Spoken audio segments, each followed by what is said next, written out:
Oh, okay, time to sit upright in the chair for once in my life. I have shrimp posture. I have become a shrimp. That's the post-COVID. Oh no, I said COVID in the first 5 seconds of the VOD. So anyway, 3, 2, 1. Hello everybody, welcome to the stream. It is the Biendeo stream today on this fine 31st of March 2025. I hope you're having a wonderful beach block. Yes, a wonderful beach block. And a wonderful week, and we'll have a wonderful week ahead of you. I've had a very nice and cozy week. I think it's because the temperature has come down a drastic amount in Sydney, so it's been nice and cozy. Heads up, next week daylight savings ends for us, so the clock goes back an hour, which means the stream is an hour later unless you are also in New South Wales or Victoria or Tassie. So this is, yeah, this one I'm like, whew. This is one of the games of all time. I have a lot of opinions about it, and a part of me really wanted to push forward into getting into this game sooner than later. So let's not dilly the dally. Let's dive into it, shall we? Let's see if I've got this going right. Boom, easy. We're doing this on an emulator still, so is there a modded deluxe version of this? Do we have modded versions? Okay. I always raw dog my games. This is a very raw dog game. Oh, a few months ago. Oh, the timing couldn't be better. But yeah, this is Spyro Enter the Dragonfly. So I don't really know what's the reason, but you may notice these two companies you've never heard of. And that's because this is the only thing they ever did. They were founded, they made Spyro Enter the Dragonfly, and immediately folded underneath tremendous pressure. I think the obvious thing should be this title screen. Should probably be the key indicator that we're in for a treat of a game. Yeah, it very much looks like Spyro. I'm not going to sit too long on this title screen because the more demos available, the more of a doozy it is. But Spark's constantly looping around on the title screen until the end of time. It's going to be quite interesting. This game, how would I put it? It's a wolf in dragon's clothing. I will check the video right now, actually. Let's just click the video. Let's make sure it doesn't play things through the speaker. Oh, this is the guy. I was going to mention this guy's video as well. This is the guy who did the whole oddities and the whole unused dialogue, all that stuff. Basically, like, doing the proper interviews and really trying to, like, dig through what is Spyro Enter the Dragonfly and why are there so many people who have very interesting work stories about this game. So I'll sort of allude to that a bunch. But yeah, so what does the mod do? Bug fixes, unused content, adds in the skill points and other stuff. Yeah, we'll maybe I'll show it off later. But for now, we're going to dive into the game normal. This game is very much, a wolf in dragon's clothing. Maybe not a wolf, more like a skeleton in dragon's clothing. Oh, I mean, there is a skeleton inside all of us, but this game isn't finished. It lacks a lot of content. It's sort of scraped together into a way that effectively it works. Yeah, it kind of works. But you'll notice that probably a lot of the game is just like, well, what about Spyro can we just throw in? Because whatever ideas we did have never got to see the light of day. And they needed to do something. Oh yeah, you can finish it in 3 minutes. So first of all, this title screen sequence, or this memory card sequence, is very much just Spyro 3. It does have fewer... I don't think it's got fewer things to choose from, but... it also has the most incredible hunter reaction right off the bat. Wow! Oh my gosh. It's just a float, you scaredy cat. They sure do look happy, don't they, Spyro? They sure do look It's happy. not every day that a dragon gets his dragonfly. Unfortunately, Tom Kenny just did not have any voice direction on this one. Right, Sparks. Also, they expect you to hear Sparks completely unsubtitled the entire game. Well, not the entire game, because all in-game dialogue starts to have the subtitles, but... So, we meet again, little dragon. I'm back, and I'm stronger than ever. Who are you calling little, Shorty? Nobody invited you. This is an invitation-only party. Very Apparently, clever. party rules supersedes You should join me. world We'd make a domination. Great team. What do you want this time, Ripto? Oh, yeah. What do we want this time, boss? You're not hired for your brains, you dinosaurian landmass! Keep thinking and I will send you back to the place I found you, unemployed in Molten Crater, begging for work from nasty North. Also, is that a Princess Bride What I was reference? saying. Well, I think it is. What do I want Also, this time? Gulp talking I'm for some glad that reason. You asked, Purple Pest, and I will be happy to demonstrate. Since I've had enough Gosh, to that do with medallion has a dragons, life of I its own thought down there. Perhaps dragonflies. Also, his pants are doing a tremendous job staying on. He looks like a disgruntled second-floor office worker, you know?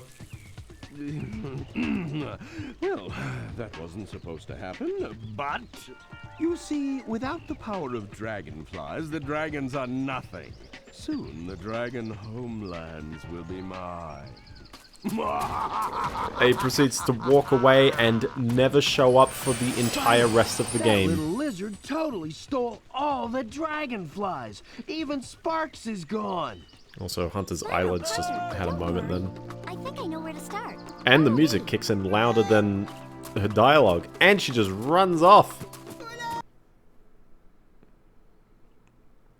And then we hit another loading screen. Although, these two loading screens, they give you a false impression. Also, Sparks is just here. Sparks! I thought I lost you, pal.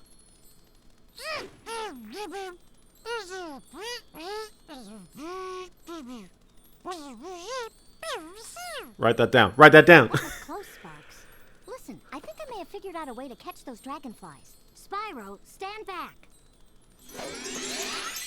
Never trust wizards. Never trust them. Well, I'm just gonna cast a spell on What'd you you. do that for? You know. Drat, that didn't exactly work right. Oh, it didn't I'm exactly sorry, work. Spyro. Sorry, you The now good have news two is left I've created feet. a powerful magic that will enable you And to you use different seem breath to, abilities. The like, bad news inexplicably is go you're into gonna a have to fit of find rage dragon the moment rooms you to hear the use word them, Since porcupine. the spell scattered them in different parts of the dragon realms. Cool. Come on, Sparks. Let's get going. We've got a lot of work ahead of us if we want to find those dragonflies. Do you think we'll ever get a day off? So this whole dialogue was added in right at the end of the game's development. It has a very tumultuous development time, and yeah, no, that video you linked by Mr. FO1 about the definitive edition, he's got a very, very, very, very long series of videos as well, where he actually hunts down the actual developers of the game.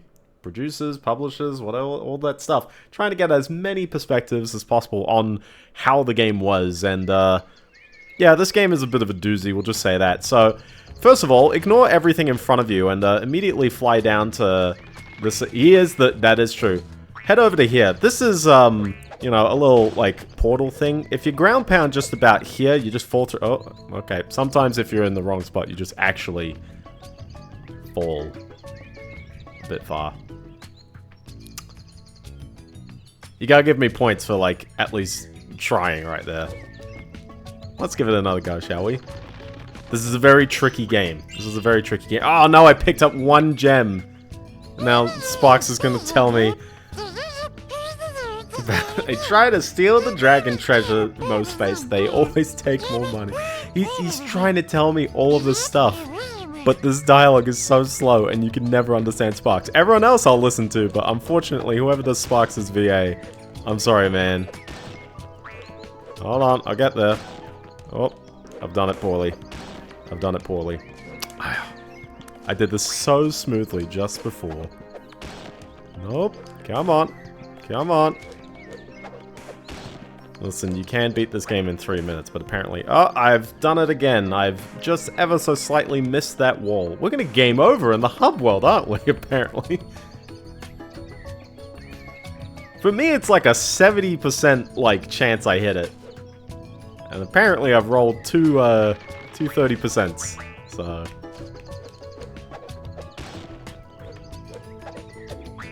there you go. Third time's a charm. And anyways, so now we have fallen into a portal. I did find one treasure, so that's a good sign. That's a good sign we're doing all right.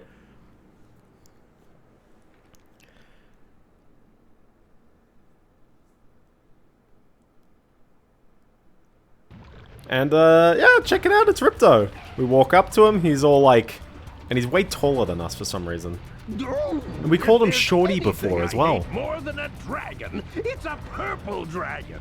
You've caused me enough problems, Spyro. This time I'll take care Get rid of the pop filter. permanently. Spyro, you purple dragon. Get rid. Oh my gosh. All right, so how do you fight Ripto? Hocus pocus. Hocus pocus. How do you fight Ripto? Well, he's got these ice balls. I think it's ice. It could be crystal. I don't know. All you gotta do is flame it. He then runs away. But if you keep flaming just sort of at some point in your charge, you'll catch up. You just flame the thing. Flame the thing. Whoops. There you go. No, one more. And then you flame him, he then proceeds to run off. He's gonna do these cheap shots on you, and it's kind of annoying. There's a proper way to avoid these, but I just sort of ignore it. And once you flame him 3 times, he just sort of stands in the center of the map, and then just goes... defeated again! And you'll be sorry. You'll be very, very sorry. The magic of dragons can't last forever. Can it? And, you'd be surprised, that, he's not back at all. And, yeah, no, we beat the game. We beat the game. So, anyways, yeah. Anyways, with that, thank you very much for watching. If you enjoyed the stream, then, you know what to do. And if you didn't enjoy it, then you know where I live. And, yeah, other than that, yeah, peace. See you next week.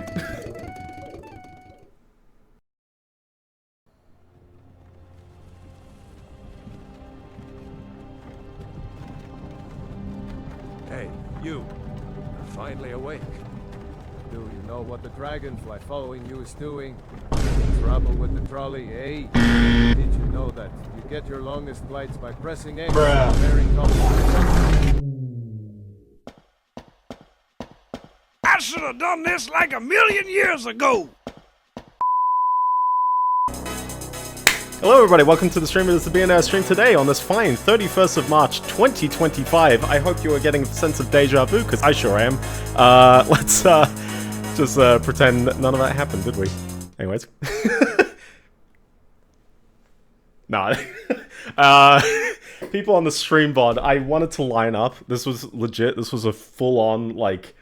I was like, oh man, I really want to finish up Doom just so I can pull an April Fool's gag, except I'm sort of doing it the day early. And I forgot that I actually did a stream on March 31st, 2021. I did a Wednesday stream, so that was fun. But yeah, anyways, you can skip the credits. But anyway, you come back and nothing has happened other than beating Ripto with, I think, less than 70% of the game completed, and we can hit select and we can go into it.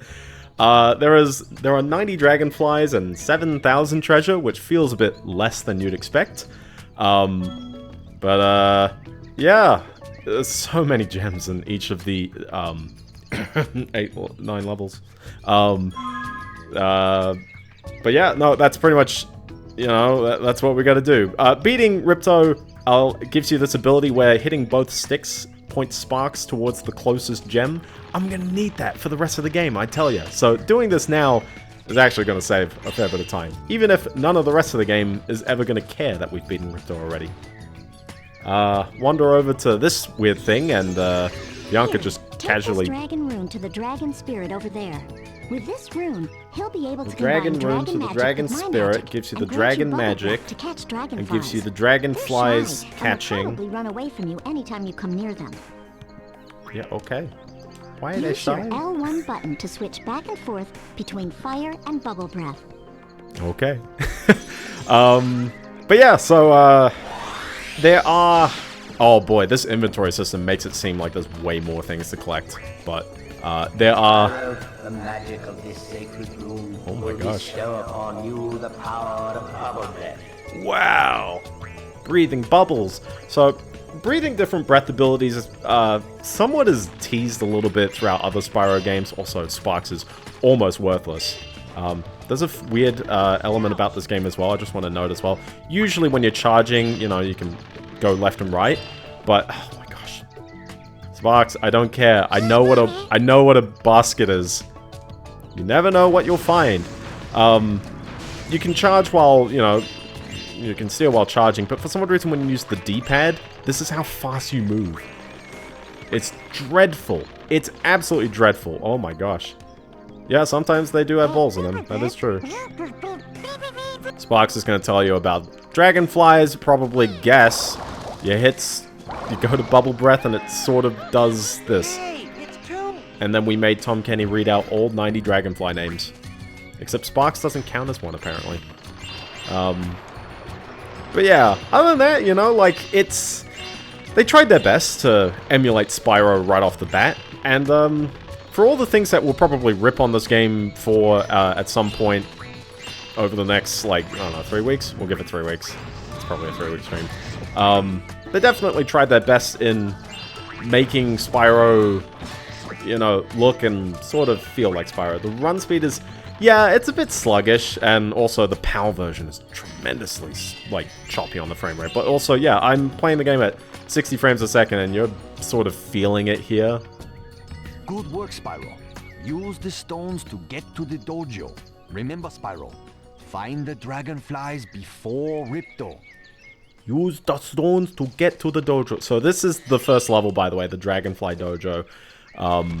As I sort of alluded to, there's only 8 levels for us to go into, and I'll sort of wander around the hub world to give you a picture of what's available. But, yeah, the hub world, by the way. So this game certainly feels like they intended for maybe 2 or even 3 times as much content, and they just never got around to it, which is very odd as well, because I think what was the timeline they had? This was under an 18-month development cycle, wasn't it?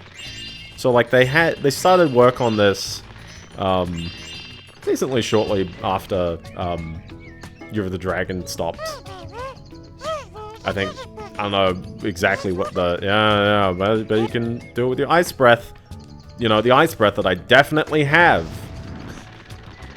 Which is why the DE had the cut content. That is true. That is true. So what, does it have, like, levels, or is it just, like, the dialogue? Because the levels weren't even finished, right? Wander over to this chappie over here. Spyro, I was dreaming of a genie that turned into a nightmare when these horrible Riptocs kicked me out of my bed and threw me down this swirly thingy. Maybe the magic of dragonflies will help activate it. Maybe. Wow. 25 dragonflies needed. We didn't make it a fancy sign on the world, we made it text. I'll check out the video between streams.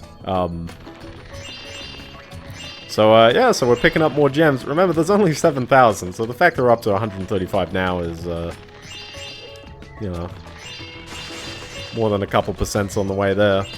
Or at least 2%. Hey, Spyro, you know, if you press the X button to jump, then press the X button again in midair, you can glide. Wow. Try using your glide to follow me. Whoa! That's sort of how his animation is in the PS1 game, to be fair. I mean, if you've never played a Spyro game before, you need something to tell you how, but... Oh, there's something very... Go, Spyro. I think I see something shiny sloppy on about that some of the ledge textures over at times, there. let's just You can say. get there Like, the by characters hovering. look actually To quite hover, alright. press that I do like triangle Spyro's button at model, the end and of he your flaps his glide. wings and waggles his tail pretty alright, and Hunter... Hey, you know, like, compared to his PS1 model, it's about fair. You know? Other than his eyes, and he's very jelly looking, and he has no teeth. Spyro? No one has any Check this teeth. out. I found a Oh, yeah, dragonfly. yeah, like, he's a bit Why don't you over-animate. take it? Some of it is, like, it kind of feels like it's just like the PS1 game, but then the PS1 game is like, yeah, people don't move that much. Oh, and he's gone. He's out of here. He is gone as heck. Oh boy, like I just want to go through this. Yeah, oh, yeah, it very much is Sonic Adventure 1. Yeah, get it, I get it, Sparks. What do I have to do? It's a flame breath challenge. This one is kind of, oh my gosh, oh my gosh, oh my gosh. So this one, there's not even a sound effect or anything. Whoops.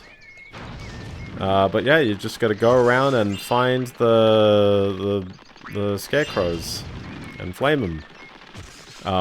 And get a dragonfly. We dedicated one of the 90 dragonflies to this very arbitrary challenge where you just flame scarecrows. So I believe there's more up here. I think they're all around here. Let's see if I've got enough time to get this, because some of these time challenges are a little tense, we'll just say. Oh, we're good. We're good. There we go.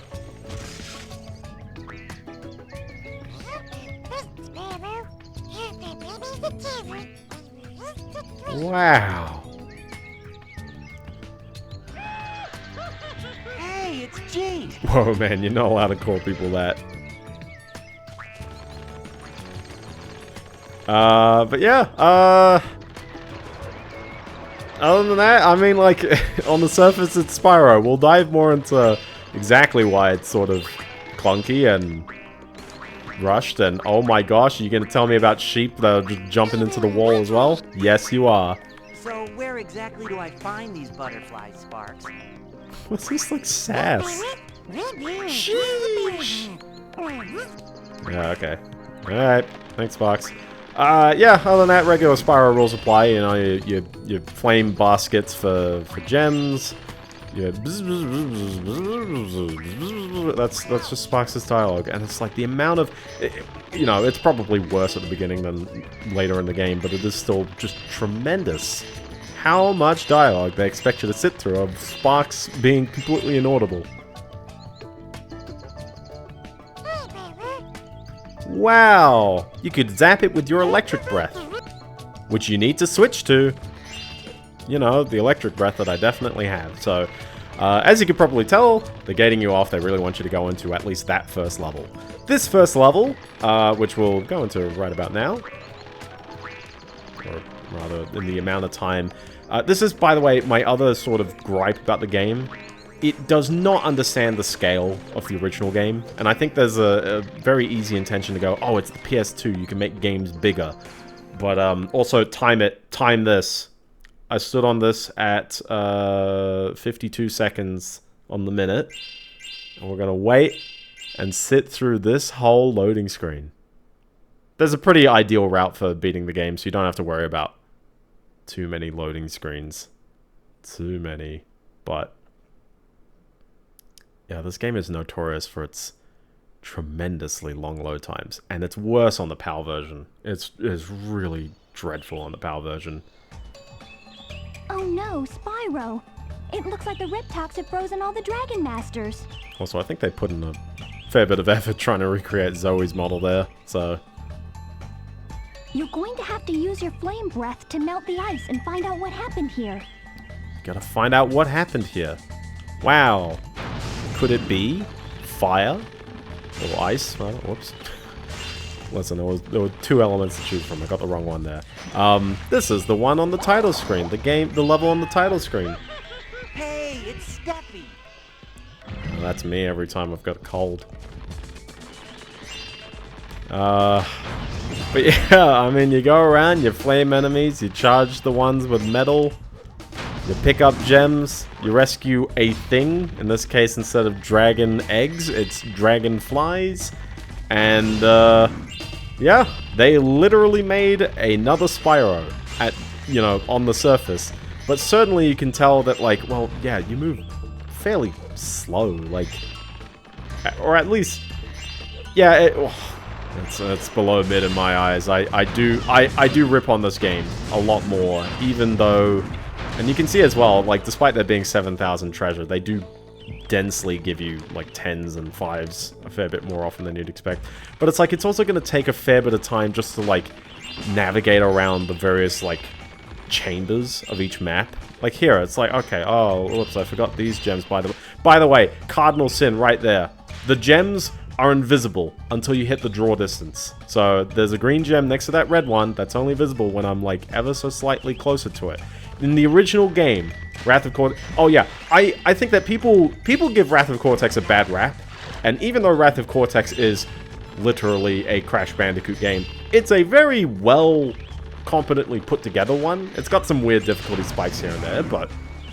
And I might get around to that at some point, because I actually did grow up with the Wrath of Cortex. I had never played any of the PS1 ones, and you can definitely feel which one is certainly better, but... yeah, I wouldn't say you should be that upset for having Wrath of Cortex. And the sublet, yeah, true, yeah. Okay, so your main thing you want to do in this level is Spyro. just, ooh, snap animation. From that icy cage. You had the sense to free me from that icy The cage. sacred Dragonfly dojo. Spyro, do what you can to return the dojo to its peaceful state by freeing all of the Dragon Masters. Remember, Spyro, the way of the dragon is to be a dragon. Good advice, bro. And then he plays this royalty-free sound effect and opens the door with his magic. I get the feeling that a bunch of these stages do sort of overlap with existing Spyro stages of some variety. So we already had like a dojo, you know, like what was it? It's in Year of the Dragon. I've completely forgotten. Also, I guess the allusion to some sort of Chinese culture. Year of the Dragon being the you know, Chinese Year of the Dragon at the time. Enter the Dragonfly is like Enter the Dragon, which is a Bruce Lee movie. It's like, I don't know why we're sort of double dipping on this one, but sure, okay, whatever. Here's our tall enemies. Please, I got this way ahead of time. It's one of his bullies. He's pretty dumb, and he's big and fat. Did you know that most creatures have an aversion to anything above 7,800 degrees Fahrenheit? What a weird bit of dialogue. Wow, this gem takes a while to return to Earth. But yeah, I think we should be able to pick up all the treasure. But fun fact, I think this is the only stage in the entire game that requires a breath ability. Like any of them. I don't think there's any otherwise.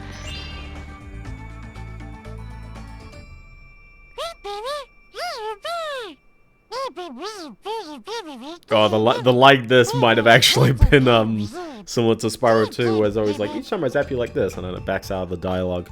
But yeah. Also, is it a fairy and not Zoe every time? Also, you lose 1,000,000 brain cells. But yeah, here is oh, hold on. We're just gonna have a casual dialogue with this guy.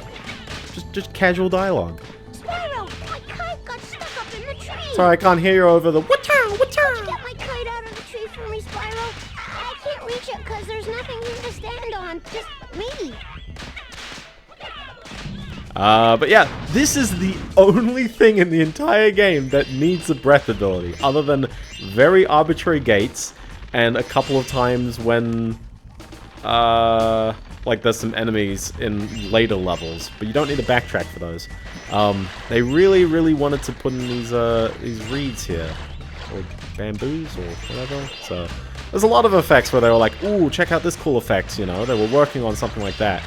Here is literally the third breath ability, the lightning breath. We're not going to see the ice breath for a few levels at least, or I immediately rush towards that level. We'll see. But the lightning breath, well, doesn't need to be used in this level. I think it briefly gets used in a later level. Spyro-san, Ah, true, yeah. The dojo is in such a state for your visit. I always keep thinking rice is like actually... honestly, I have no idea what like rice crops actually, like that process looks like.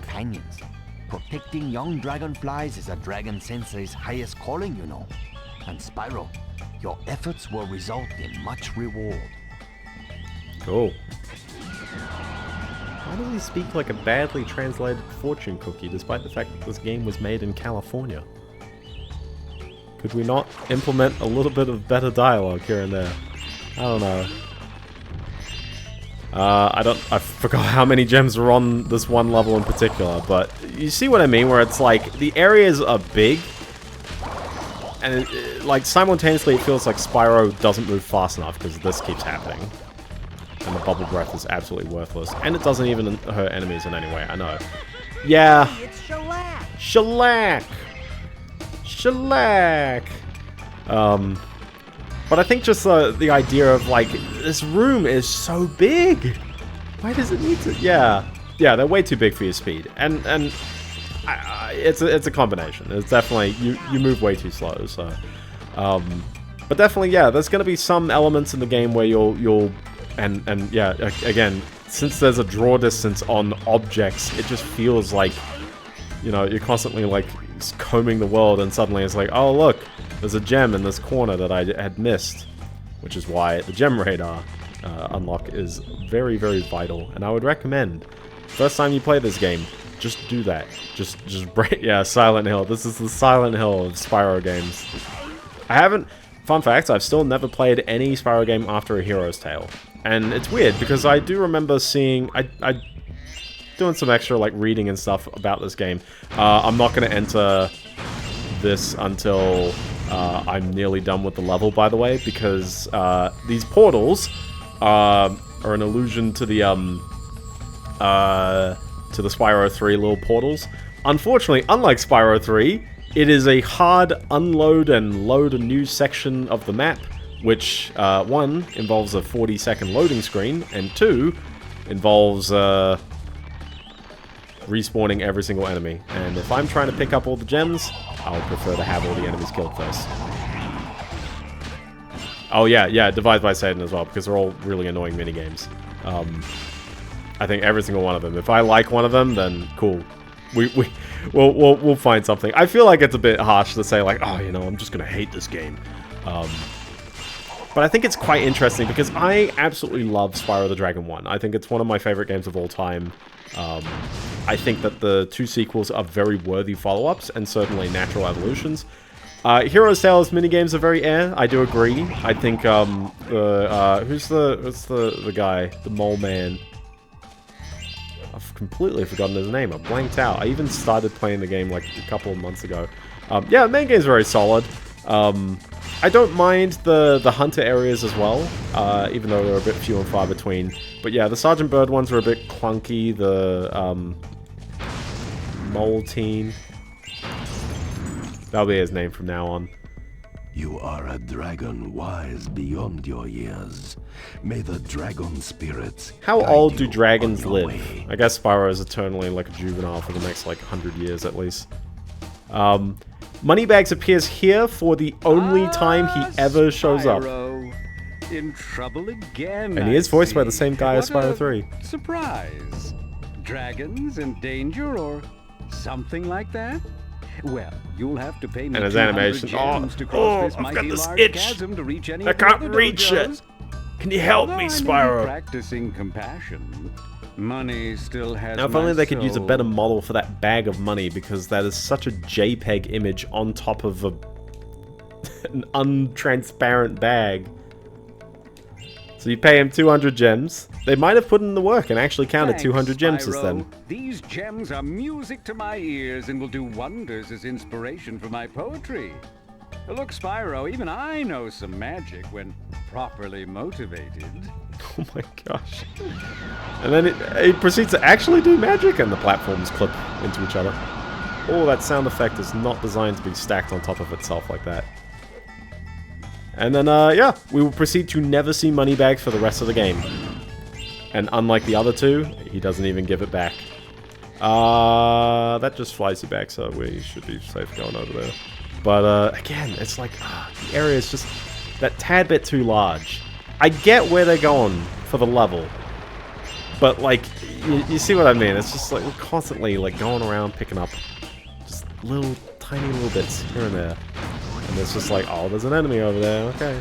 So, how about let's break up this monotony and talk about some fun topics. We got a bunch of ones today. Good work, Spyro-san. Those Riptocs don't seem to be much of a challenge for you. Perhaps you should contemplate a career as a dragon sensei. It could be your density. I mean, your destiny. 100% one of the script writers just accidentally typed that and then decided to leave that as a gag. Is my density. I mean, destiny, Spyro. Unfortunately, I have no idea how the German or French versions, I think that's what's on the European disc. Yeah, they're not going to enjoy that as much, or maybe they will. It's like the purgatory joke. It's like, where does a cat go when it dies? You say purgatory, and it's got purr in it for the English speakers and gato for the Spanish speakers.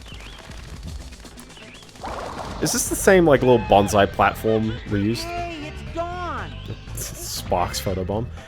Anyways, we got some fun topics. Let's chat about some fun topics. So, first of all, the big news of the week is probably the Ubisoft thing. Oh, hi there. Oh no, it's the same thing again. Sorry, my bad. I've been trying to climb this bonsai tree all day. There's something shiny up there, and I just know it's the kite I lost last summer. I know what kite you lost last summer. Can you save my kite, Mr. Spyro? That tree is so hard to climb. Maybe there's another way to reach the kite. Oh, it sure is hot out here. Wow, I wonder what they're hinting at. I will say as well, the triangle to talk is very faithful. I'll give them that. There's a lot of things that are like that, but yeah. So anyway, the big news is the Ubisoft acquisition, air quotes. It's sort of not quite an acquisition, but it sort of is. Like, you can tell exactly where this is going. Ubisoft, sometime last week, and it was sort of rumor milled for a while, and finally happened, I think, on Friday, has split up some of its IPs into a subsidiary company. I don't know what the name of that subsidiary company is. And that subsidiary company has casually received 1.25 billion... Did asexual reproduction? That is true. Just like Twitter, apparently. Where it's like, oh, Twitter has been acquired by XAI. It's like, your AI company bought your social media platform? What? You own both of them. What does this mean?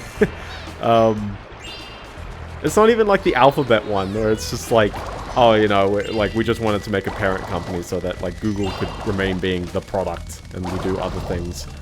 It's like, no, it's like, what is this? Hey, it's Cinder. It's Cinder. Also, just small thing to extra note about this game as well.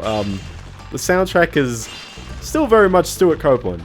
He did get brought back to work on this, but I don't know how much of his stuff ended up in the game and how much of these are just like weird deep cuts, and he really had no idea what was going on. But it definitely feels a lot more low effort than I think he's particularly known for.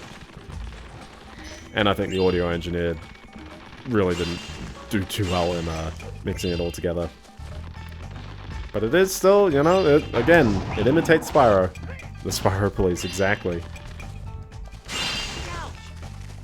Every Breath You Take is in SingStar Party, the new retro achievement set that I have got a claim for. I should be able to release that a lot sooner than other sets I've done recently.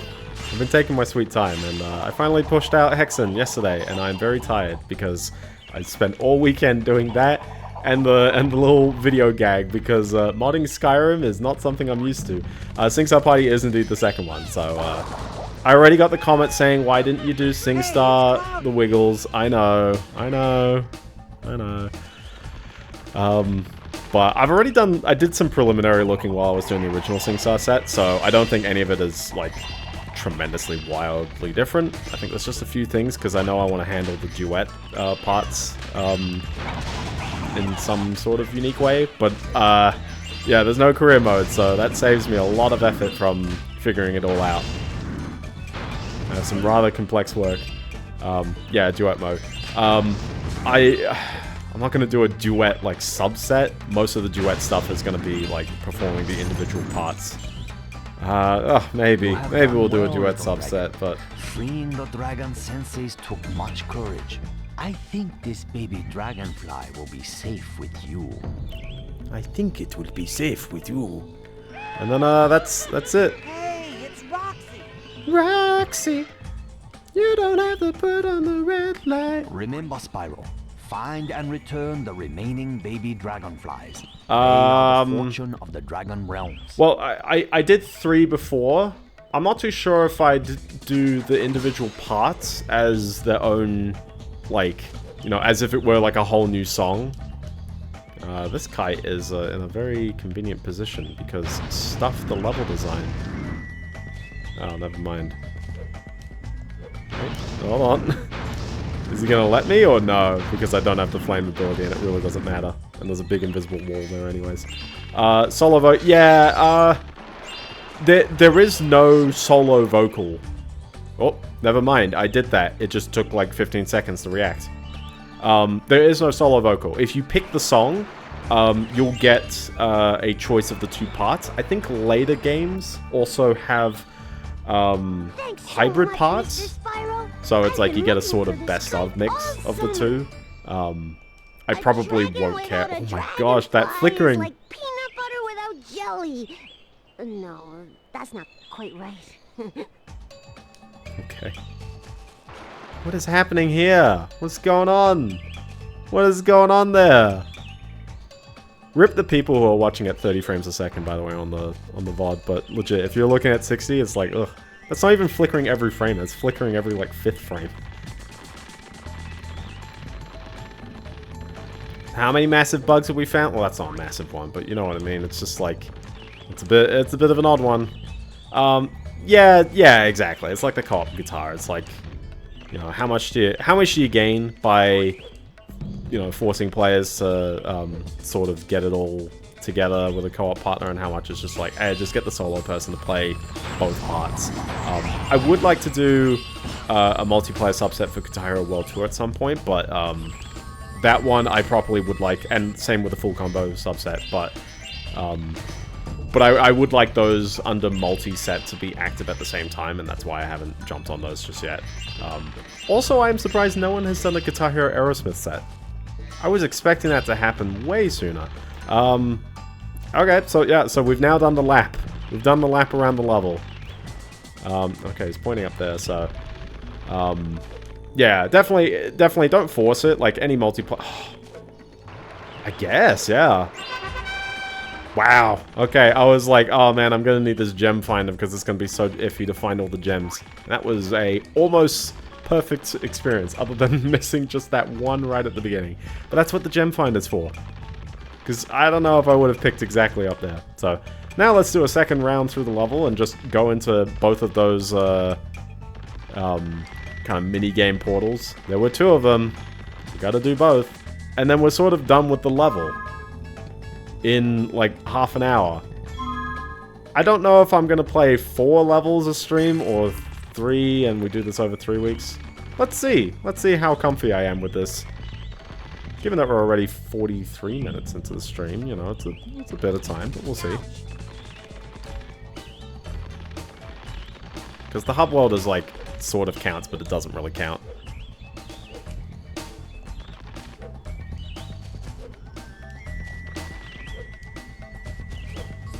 It is going to be a decently big set. It's probably not too bad. Like, if I do the, you know, three achievements per song, maybe +1 for every duet. Because not every song's a duet. There's not that many of them. There's really only, like, 4 or 3, I think, in the original game. By the way, this is a save. So technically this does save.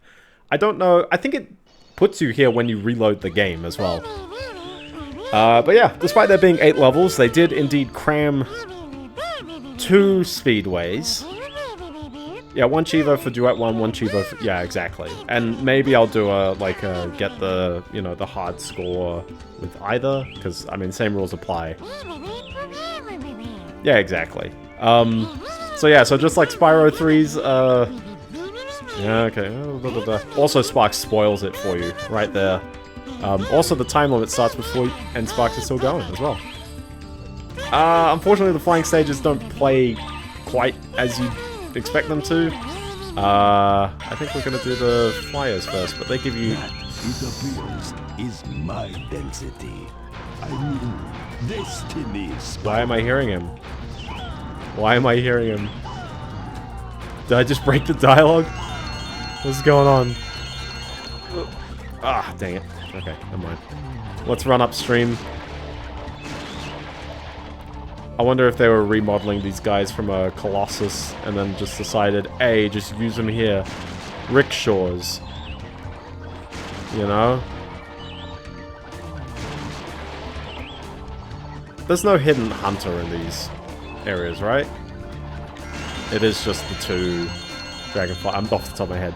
I do like the super charge. Oh, yeah, I forgot. I do like the supercharge little blurring on his feet.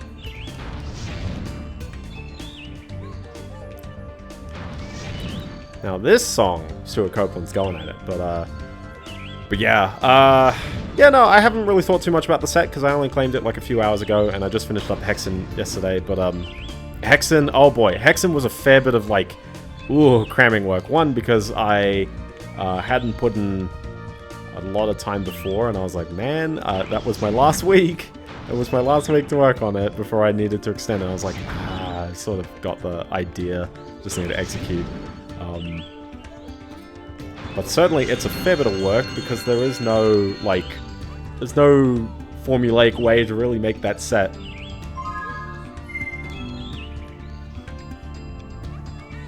Yeah, I'm happy with it at the end of the day. Because, one, I care about the game a bit more than some of the other sets I've done, and I feel like I had the ability to show off more about the game than the other sets did. I did get 2 comments. Yeah, oh, exactly. SingStar is going to be really easy. SingStar is going to be very straightforward, so I don't think there's really going to be that much of a problem to throw that out when it's ready. Yeah, exactly. Exactly. So, the race is just like... Thank you, Sparks, for 3 different lines of dialogue just to tell me about a race. But it's just like Spyro... Ooh, sorry, I missed the ring. It's worse than Superman 64 as well. Oh, exactly, yeah. I mean, effectively, that's what SingStar, like, knew that it could set itself up as well. Because every game, you know, from this point on includes you know, you can hit select on the song select screen, and it just goes, you can put in any other version of SingStar. It stops working after a while. Like, they don't let you put in, you know, like SingStar 3, or whatever. Once there's a very, very new version of SingStar, the discs stop working. But you can still run the old ones in the new game engine if you wanted to as well. But it is surprising. You can play, like, say for example, SingStar Rocks using SingStar Party, despite the fact that I think there's actually, like, not SingStar Rocks. There's one of them which introduces, like, the rap sections, and yeah, you know, you can run it in SingStar Party. It technically works, which is quite fun and impressive, and I kind of like that concept. I'd really like to figure out if I can get the regional subset. And perhaps even the core set. Oh yeah, but without the rap section, so the scoring is a little different. But I would like to see, yeah, if I could get the regional subset to work in such a way that you could boot it from any of the other, like, games. So as in, you don't need to just boot the the French version and then boot up the Spanish version. It's like, oh, you could just start in the French version and just do all of them, or even better would be somehow do it entirely from the English version. That'd be cool. Also, I would just like to add the time in the top right is in Schmeckens. It doesn't quite line up. I think it's like 1.05 seconds is 1 second in-game. Yeah, that'd be cool. So when multi-set really works out, I would love to get that. Oh, really? Actually, ooh. Yeah, I'd like to toy around with that. See if we can get that going. Like, if I can get a core, like, sorry, as in, if I can get people to invoke the regional subset by the change of the disc rather than, or just activate both, and it's just literally like, because you can detect what game they're playing off of anyways. Can't believe you're leaving. It's the most peaceful place in the world. Yeah. No, SingStar's an interesting one to dive through, because it's just like, what is it? Ah, okay. I need to test that a bit more. Yeah, you should be able to detect what disc is in the drive. I mean, I think that's what I did for the subset. I literally tried to look at the header and just went like, okay, what's that? So anyway, we are currently at the grand total of... Well, I think that's one of the Dragonflies is in the next mini-game, and then the other one is literally the icebox. You see what I mean about the enemies reloading, respawning? There wasn't even any vibration on that. Oh, the detector's changing it. Oh, that's nasty. That's nasty. Yeah, I should toy around with that. I've got the hashes, you know, going as they probably should, which is all of them are regional subset except for the Europe release, and it's the same 5 regions as the first SingStar, so it's actually quite straightforward this time as well. Yeah, no, it'll be fun. So, also to everyone else, not a single person has clocked any achievements on the first game's regional subset. Yeah, sorry, I say UK. When you try to throw it in PCSX2, it comes up with the European Union flag, and then also Australia got it, so it's not even Europe or UK. It's, I don't know what it is. I think it says it's Europe, Australia, technically.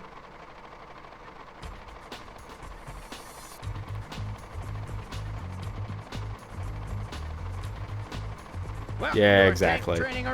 Welcome to our tank training arena. Well, I'm glad I don't have to do terrible Asian accent anymore. Will you clear out the tank training arena? There's some pretty brutal retro achievements as well. That is true. That is true. UK and Australia will get different songs eventually. But yeah, for now, it's not too bad. That is a time limit in the top left as well. Or it's a health bar. One of the two. No, it is a time limit. 21 tanks. It's just like, oh, you had an idea. And they don't get to reuse this idea, so... but you had an idea and you just went for it.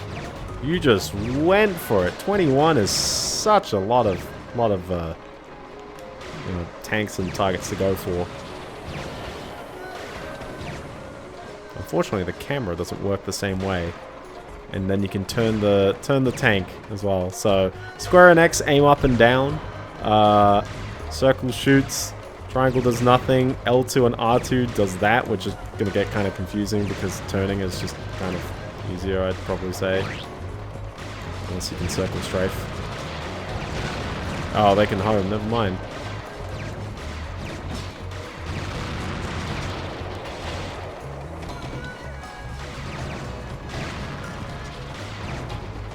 What's the point of that wall? What's the point of any of these walls? But you see what I mean? Again, like, they've designed areas that are just like, it's not quite to scale. Spyro in a tank is a very funny thing to look at, though. Also, hold on, is strafe running a thing? I think it is. Am I going faster because I go diagonally? Maybe. We'll see. Anyway, I got distracted from the Ubisoft thing. Ubisoft doesn't own the rights to Tom Clancy's Rainbow Six, Far Cry, and Assassin's Creed anymore, because I love the pre-firing, by the way. This is kind of annoying if pre-firing is a problem, because what is that? I can only take one more hit? Oh, okay. There I go. Okay. Wait until they're reloading. Bruh, there's freaking homing shots. You can't dodge them. You've literally got to, like, just crawl through this.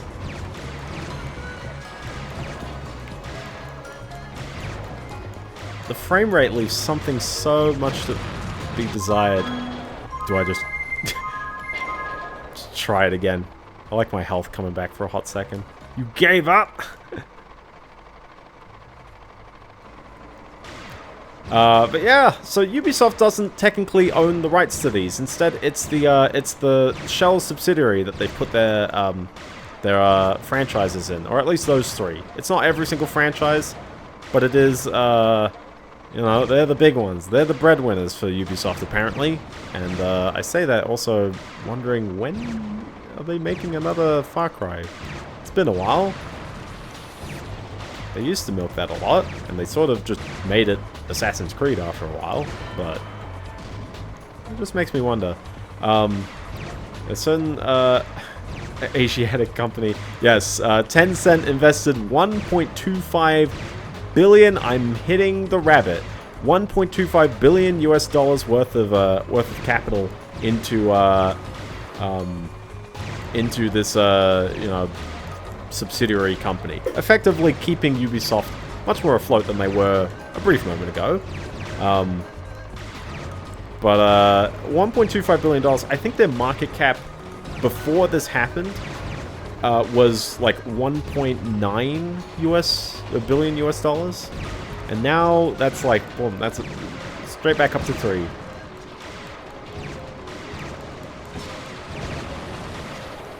So it's definitely a very well-needed investment on their end.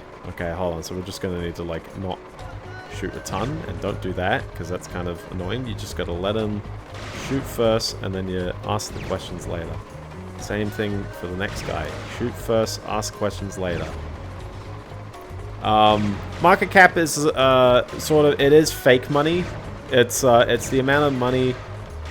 So you can't even preemptively fire. They're going to shoot you the moment you're visible. Is that going to hit him? No. Oh, no, it did. It's the yeah, it is fake money. It's the amount of worth of the shares multiplied by the number of shares that exist.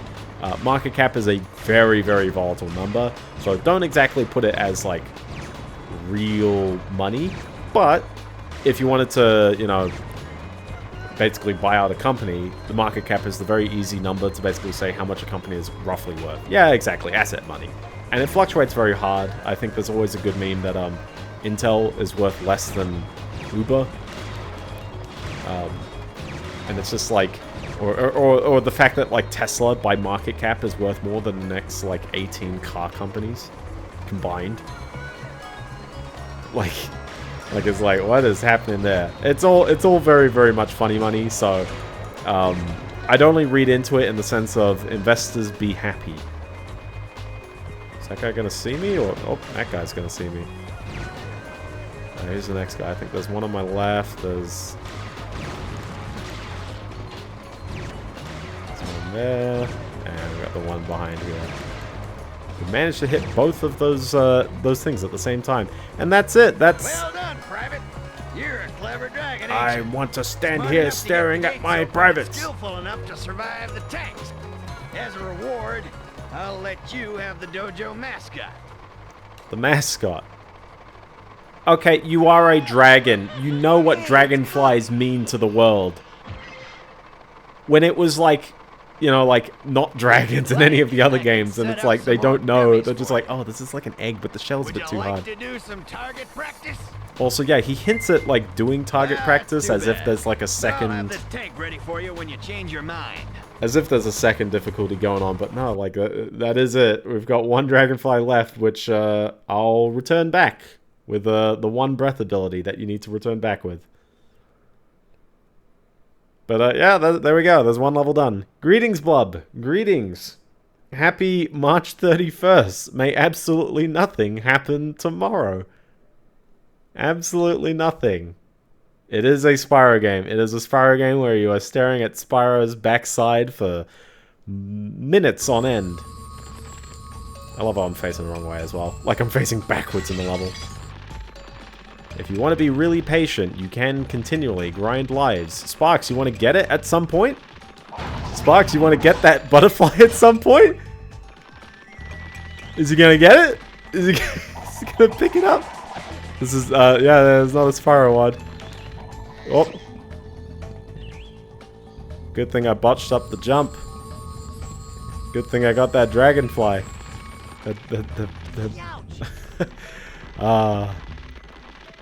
This game it definitely turns the brain to mush. Your brain is not very active during this. And speaking of active, yeah, we're talking about Ubisoft. But yeah, them splitting off the subsidiary stuff, certainly there's been ruminations for quite a while that Ubisoft is a sinking ship, to put it lightly.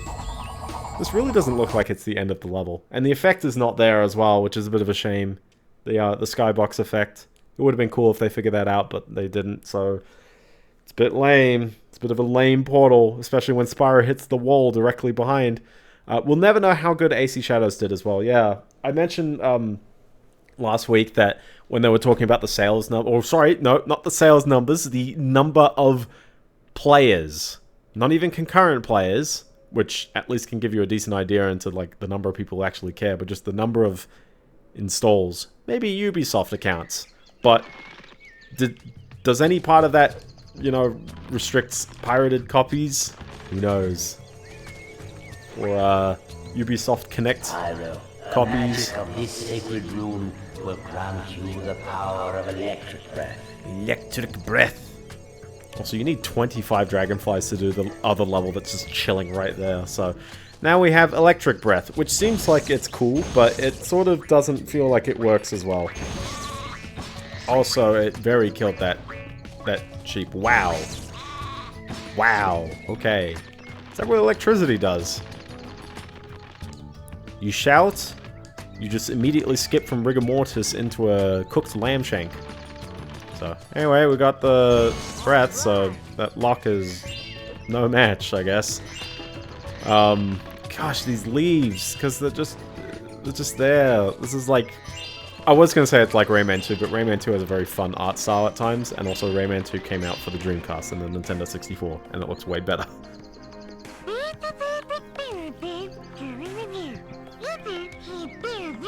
You can get a better view by doing this. Spyro's head is so massive, I swear.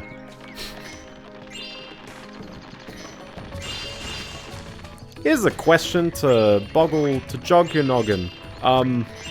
Why do the Spyro games have different European names in Spyro 2's case and different box arts in all of them cases, except for the very first game?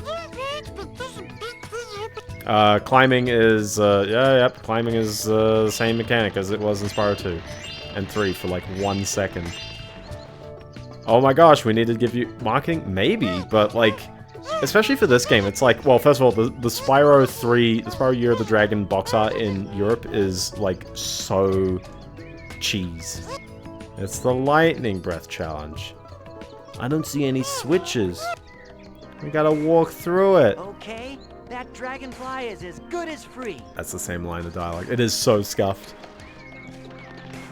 What did they do to Bentley? Yeah, I don't really know why the, hold on, there's no, yeah. Oh, yeah, there is. They did put one up there. You gotta be careful as well, because you can very easily kick into other dialogue while doing this challenge. Which seems like very good level design, doesn't it? Just have the random dialogue kick in a bit too soon. There's one down there, but there's also one up here, and it's kind of awkward being down there and up here and all over the place. Okay, then we go back. Hit that. We should have 2 here. Oh, look at that. Dialogue while the time is going down. Wow. So, I don't have too many thoughts about the Ubisoft thing. Wow, that challenge is as good as over. Hey, it's Amy! Amy! I don't have too many thoughts on the acquisition, other than certainly Ubisoft has been, you know, like a sinking ship. And I don't say that about, like, Assassin's Creed Shadows' potential reception, because it's just like, there's more to it. For example, no one's said anything about Assassin's Creed Mirage. At all. It just came and went. Far Cry 6, was fine. I think people were okay with that. No one said a thing about Tom Clancy's Rainbow Six Quarantine? Or is it is Tom Clancy's name in there anymore? I don't know. Oh, sorry, it's not called Quarantine. It's they changed the name. Yeah, exactly.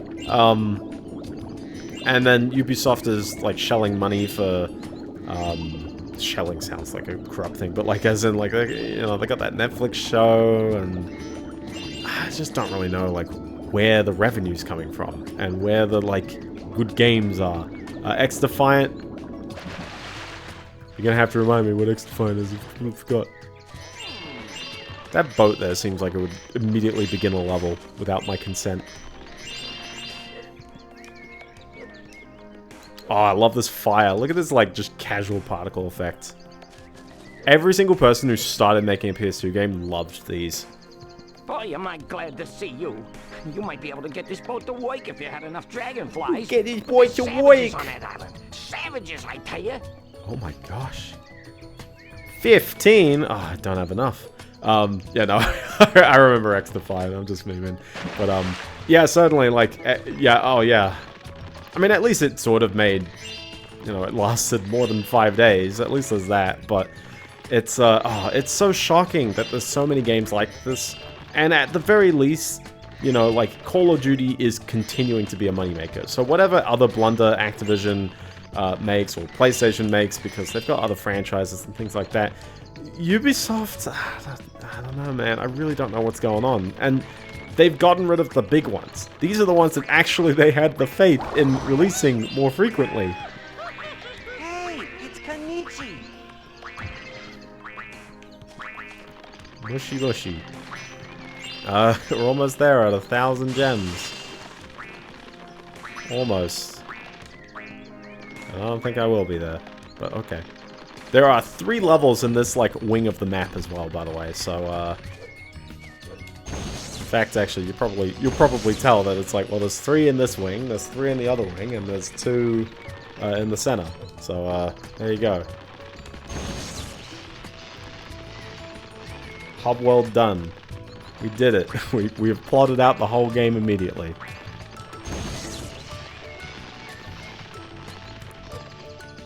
Might as well just grab that and then... Oh.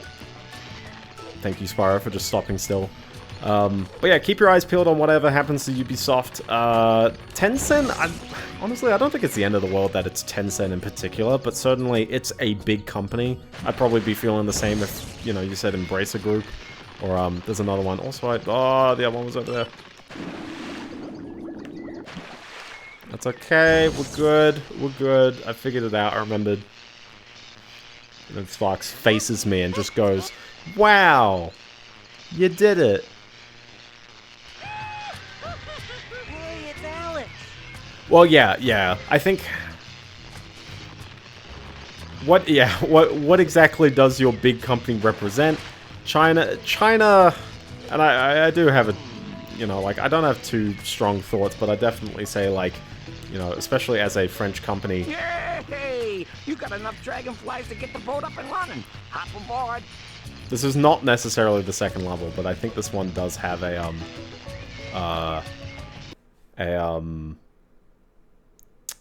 it's got a thingy. I do appreciate these loading screens have different backdrops, even if this one looks incredibly cheap.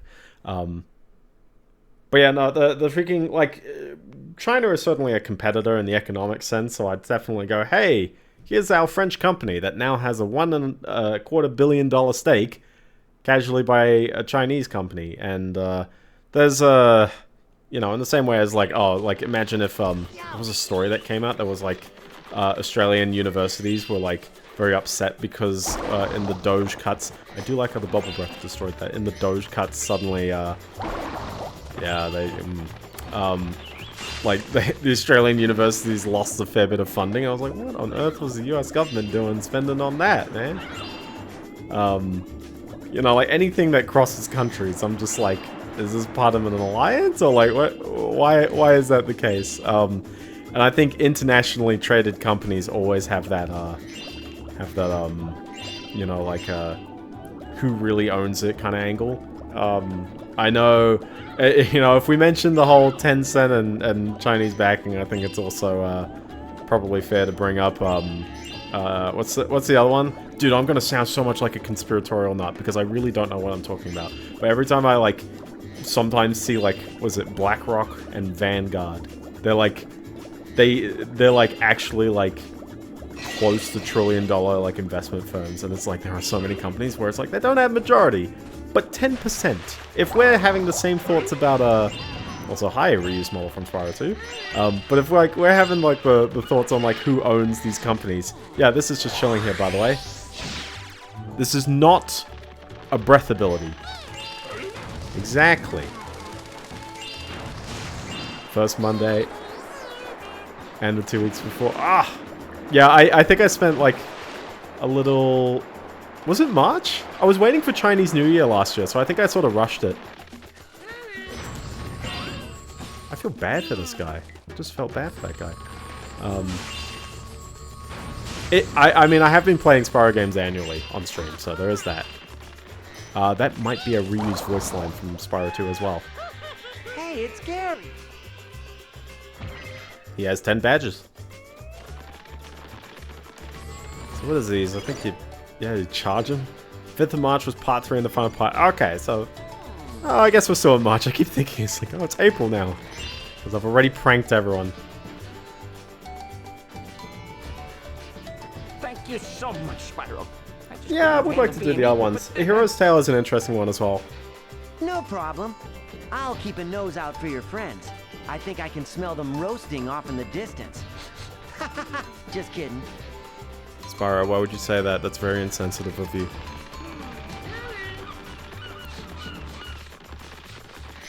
I sure do like the cooked flesh of your compatriots. Oh boy, yes. Okay, I've played the first of the GBA games, and I have played Spyro Orange, so I will say that. I'd probably say Spyro Orange is actually the most egregious game. It's shockingly dreadful. Whereas at least this is like, well, you know, they wrapped it up and they made a game that at least is Spyro. I would still say this is a very sub-average game, and sub-average is certainly in the realm of it's probably not worth really playing, but yeah, Crash Purple is founded on at least a competent GBA game engine. Oh my gosh, the metal vases, they're here, and they forgot to, you know, put an opening to them. They forgot to put an opening, they just reused the model. And there's no vibration as well. I just want to add, there's the force feedback. There's vibration there, but they're missing it in so many places because they knew that most people wouldn't describe it. But it's like sound engineers, it's like, you know, there's so many parts of production where it's like, oh, you can't like skip on that. And skipping on adding in the rumble feedback when you need it, it's just like, ugh. Or like realizing that people can use the D-pad. I used to never play this game as a kid because I used to be a D-pad diehard for so long. I do think this level's slightly more okay, because the swimming doesn't feel as tremendously slow. It does feel tremendously empty, though. I will say that. Remember when Spyro 2 had a map? That was a bit useful, wasn't it? Also, I love seeing the Reddit posts of people thinking that they'll remaster this game. Like, maybe? And remaster in the same... yeah, the isometric ones are okay. Is it 3 or is there only 2? Spyro, I heard you on the island, but I didn't believe I think it is. You gotta maybe it is 3. One of the Riptocs keeps calling me ham sandwich and asking me if I'd go better with mustard or mayonnaise. Oh, the answer's mayonnaise. Every time. Aioli bros, rise up. I forgot what the other one is. I know there was Attack of the Riptocs. I think there was that. But there's a lot of reusing just assets and things like that in all the other Spyro games. Universal went pretty off the rails and just constantly pumping them out. That was a very hard puzzle. I'm so glad. I'm so glad that was there. Hi, are you going to give a different line of dialogue now that you're free? Thank goodness you got to me before the Riptocs could. Cool. Thanks, bro. Very windy tunnel. So I think this overlooks just where I was a moment ago. And it reveals the exact same gate again. Another big thing. Ooh, what's the big one? Is it part of my news? I have other news. Switch 1 Direct, that is part of my news. I shall bring up the list of games in a hot second because I did actually watch this one. I have a couple of thoughts. It's not too many. It could be the last. I'm so surprised that they're doing this given that they have the Switch 2 Direct in 2 days.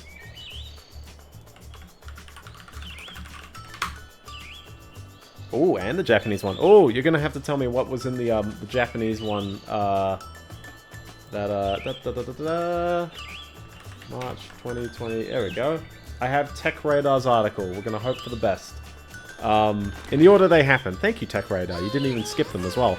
Okay, first one. Dragon Quest 1 and 2 Remake is sometime in 2025. We knew this was coming out because they teased it after doing the third game first last year. Fortunately, I have already played Dragon Quest 1 and 2 on this channel, so I can definitely tell you that if they just do that, it'll be a pretty fine release. People did really like the third game. I think the first and second game. A few more? Ooh, that'll be interesting. Alright, next one. At the Somnium Files. Rip-off, spin-off. No Rest for Konami date. I don't know what's happening there. I just completely blanked out on that one. I remember the Raidu one, which is a Shin Megami Tensei spin-off. But I haven't played any Shin Megami Tensei games, so I can't tell you. AI Somnium Files Part 3. Ow! I don't know why I'm just completely blanking out on that. Good thing you saved me. I swear I could hear the sausage grinder calling my name. No problem. Saving pigs on vacation is what I was born to do. Spyro, man! These are your peers. These are your allies. I do remember. Yeah, I do remember seeing some good praise for them. But yeah, I'm blanking out on the text only. I'm sorry. Oh yeah. The Spike Chunsoft, the puzzle ones. Yeah. Okay. Okay. I remember it more.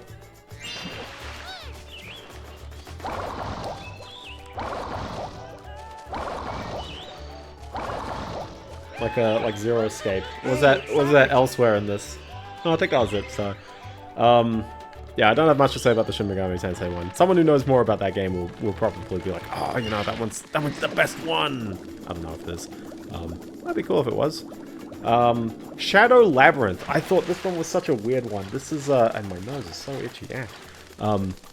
Yeah, it's a PS2 game, and it sort of it feels like the recent Shin Megami Tensei 3 remaster, where it's, you know, for the most part just a pretty faithful just upscale port, but hey, I'm cool with that, you know.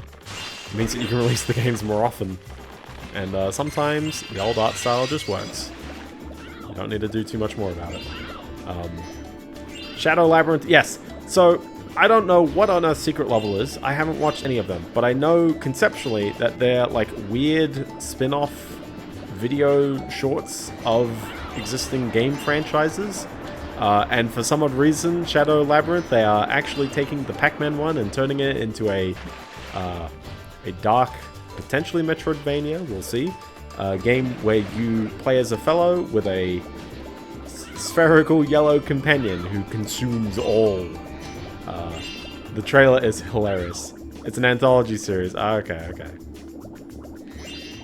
Amazon's funding it, and I have no idea why or even how, but it is quite hilarious. That's not a portal, is it? That's just literally swimming through the rings.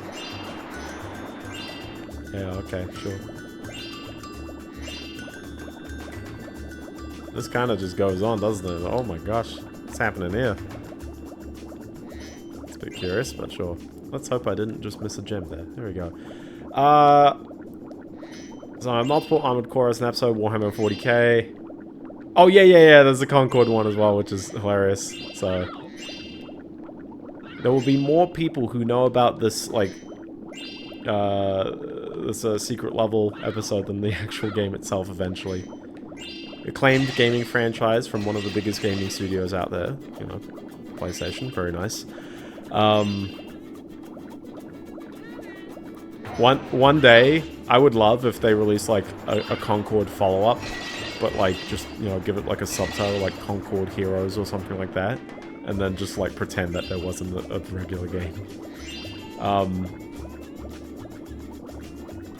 I like the idea because Pac-Man has a little bit of an identity crisis. I'm not too sure how many people continually buy new Pac-Man games, especially when there's a lot of existing pretty good ones already.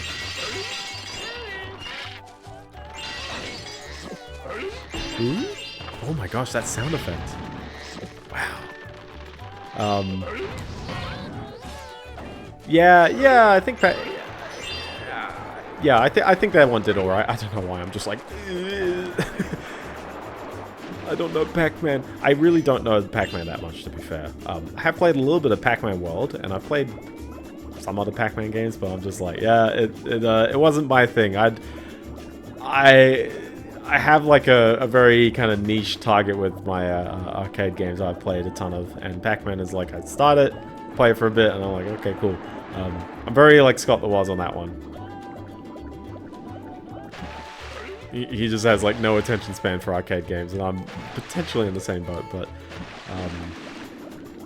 Miss Pac-Man Maze game, very nice.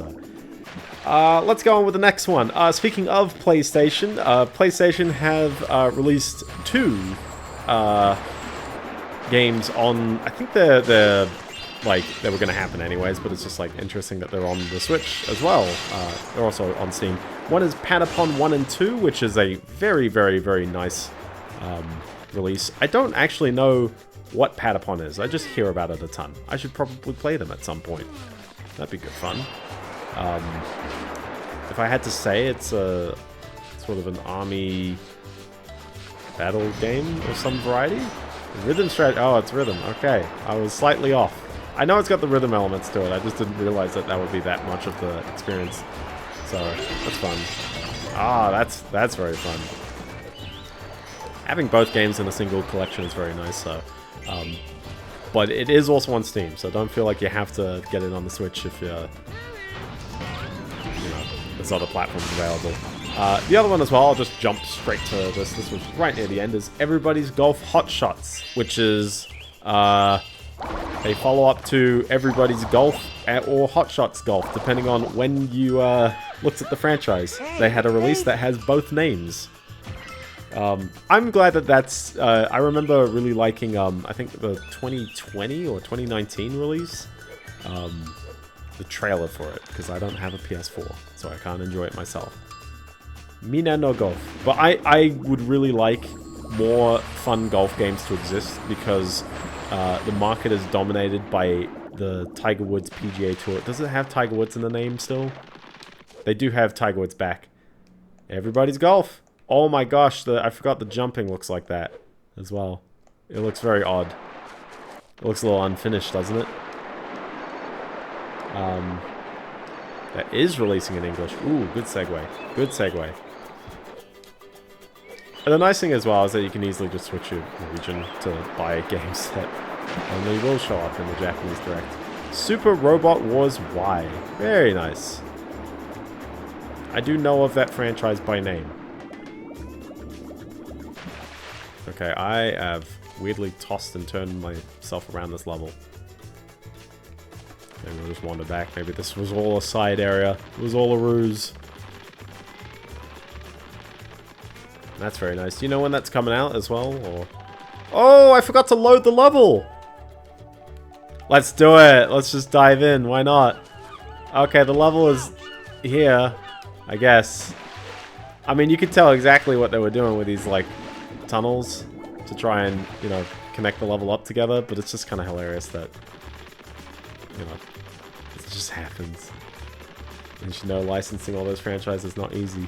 Oh, exactly, yeah. Oh, look at that. A normal level. Wow. Please, okay, I was like, please load. This area is a bit intensive on the... These are such obvious, like, problems as well. And I think you'll probably spot how many just weird bugs are gonna... Apparently, just, generic 2025. The same time as Metroid Prime 4, which I might also mention, although that shows up after Story of Seasons Grand Bazaar, which it's probably alright, but the frame rate looks shocking. What's with the frame rate on some of these Switch games, I tell ya. Yeah, I think I just gotta remake my way up there, apparently, which was through the tunnel. Secret tunnel. But anyway, Metroid Prime 4. I love my Metroid Prime, and I am cautious about Metroid Prime 4, because I still consistently go, proof is in the pudding. You gotta play the game to really know that I'll love it, because a lot of people love Prime 3, and I don't. Oh snap, am I meant to play that next year? Maybe. I think so, because I already played Prime 2. Oh boy, we're almost there.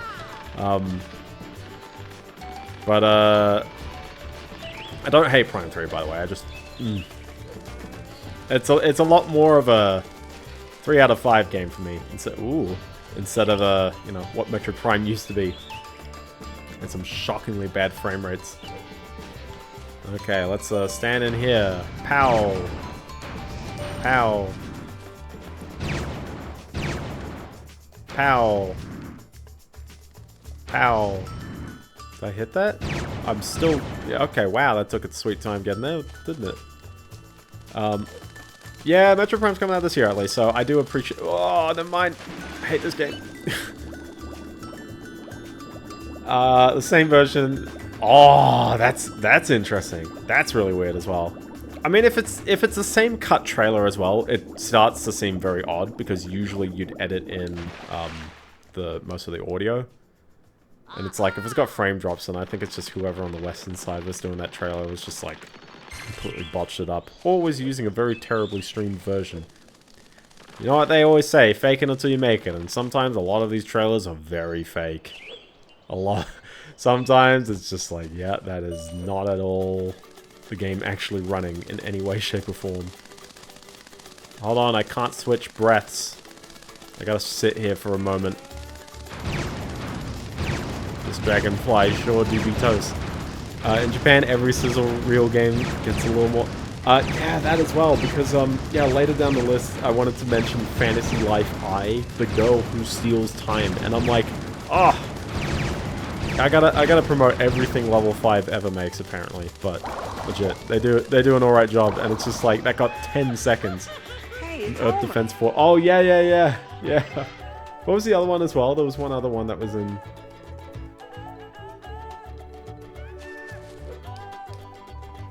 Very nice.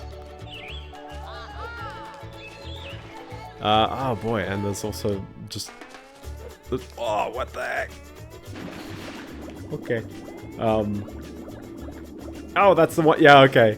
But it had like 10 seconds in the West. Although, they did release a full trailer. And, yeah, I guess, yeah, that looks a bit weird.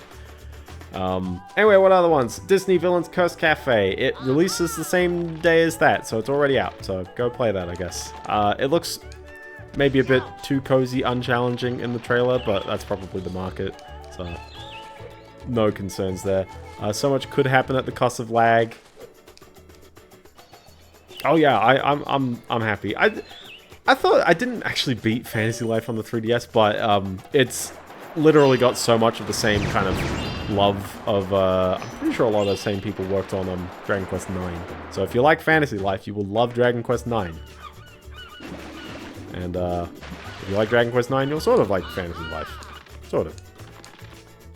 It's a Valhalla clone, the Disney game.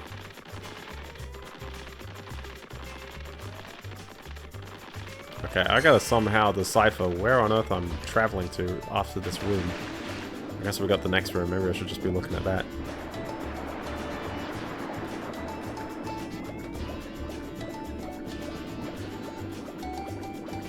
Oh.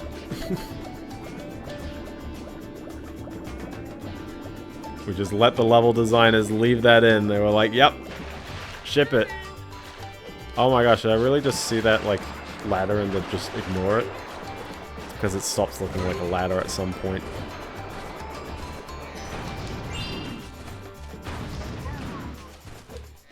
At least the gems drop down pretty alright. I think there's one level where the gems can actually fall off the level. Freaking crazy castle moment right there, so... next one, Witchbrook. This is, like... how would I put? I get a very Stardew Valley vibe from it. I think it is some sort of a crafting game, although it's not a farming game in that one. Valhalla, the Venezuelan visual novel where you're... Oh, sorry, yes. You're writing it with the real word and not the numbers. Yeah, Witchbrook. Witchbrook, yes. So that one looks fun and cozy. I would actually like to check that one out later. Oh, he's making a runner. Get me out of here! Hello, the gate's open. Huh? It is? They named him Chili. Oh, well, what do you know? Look at that. Oh yeah, very long development cycle, but because I remember the discussions about it at the same time as Stardew Valley. I remember, oh, definitely, and that's exciting. Is it? It's not Switch only, right? Like, obviously not. It probably is on PC in some variety. But yeah, no. Oh, it's so good to see it showing off. That's one thing I really like about these Nintendo Directs is that like there's no game is too small. Yeah, I don't know how many of these games are Switch only actually. Probably the you know, Metroid. A couple of others I might mention. The Eternal Life of Goldman. I was intrigued by that trailer. I actually would like to look more on that one as well.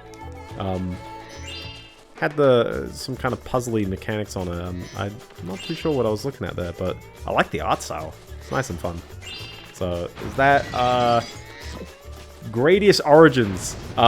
Real good fun, because for a game called Gradius Origins, making a new game is a very interesting, way of going about it. So, it's a collection of old Gradius and, what's the other one? Salamander games? And then they casually like, oh, and we also made a Salamander 3. Dragon Quest 1, 2, yeah, I mentioned that at the very beginning. It was the first one on the English one, so... don't have too many thoughts other than I've already played Dragon Quest 1 and 2 on stream, so... I would definitely say those games are good fun, but certainly it is... probably not going to be as great a package as 3 is. Even if 1 and 2 is put together. But I hope that a bit of love, and maybe even some additional tweaking if they really want to, would make it pretty alright. The Game Boy Color version is pretty good, so I got no qualms there. That's the end of the level. Just there, against the wall.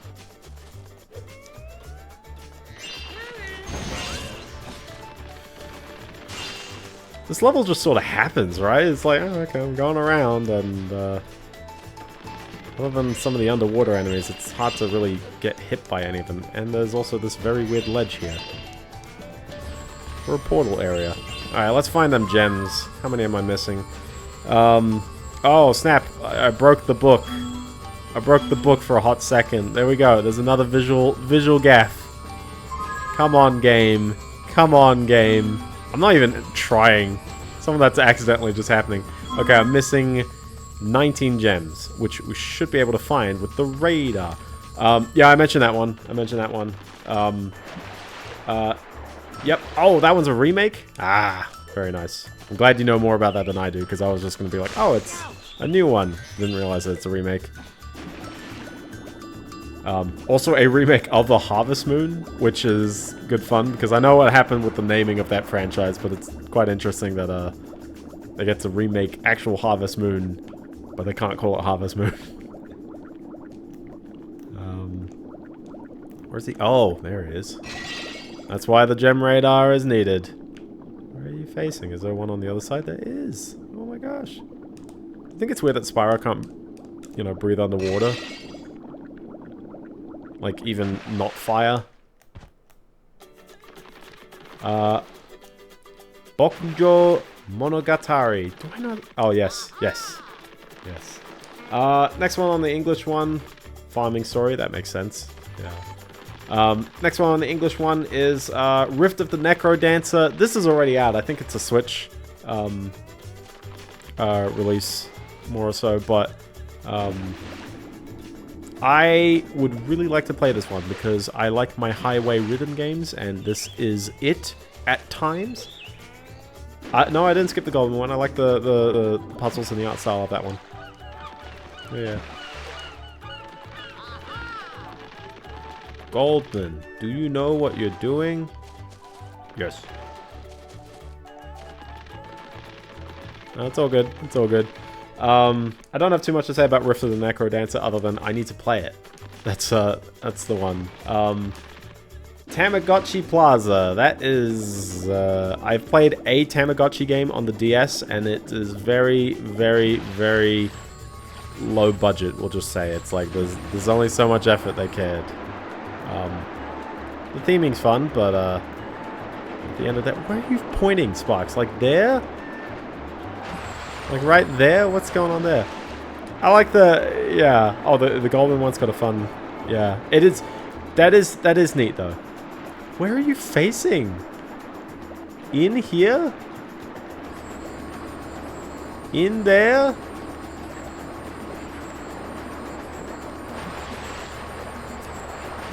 I think there's a challenge probably for these somewhere.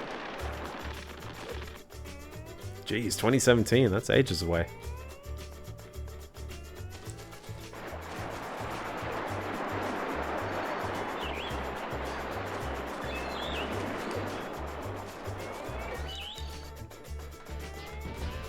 Yeah, maybe I just gotta swim through these in order and then the game will praise me.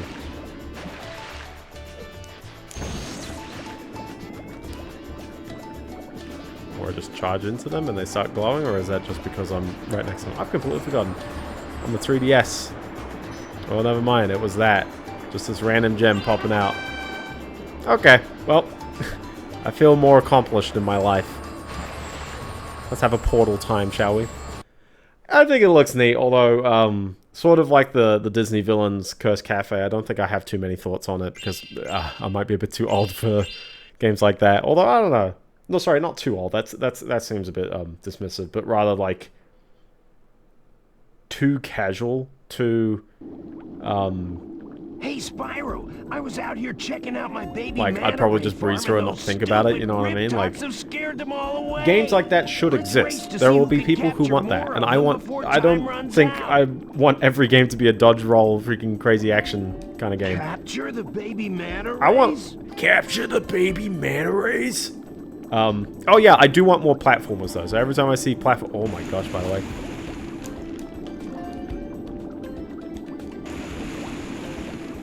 Oh yeah, I was like, oh yeah, how do I do this? You aim at the manta rays and you hit circle and you hope for the best. They were like, we gotta recreate one of these hunter beat 'em at the thing challenge, and well, yeah, it kind of works. Other than we're using the manta ray again, and Hunter seems to not be very good at it.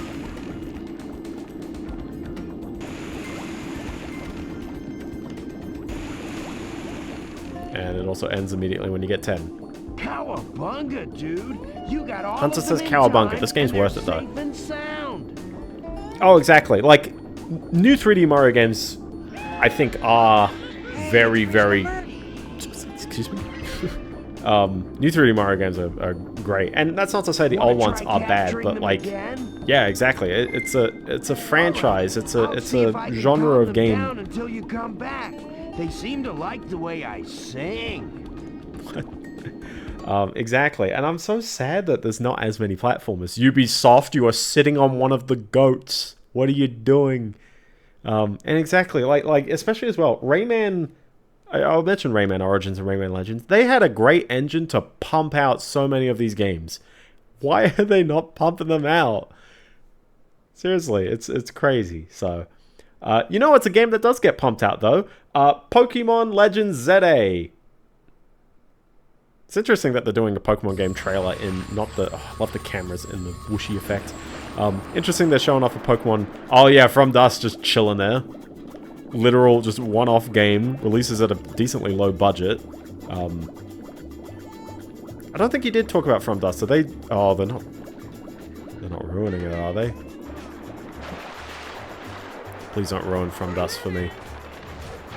From Dust, please be safe. I did think it was a very neat-looking game, though. I think there's probably some quirks with how its game design itself works, but the engine's fun.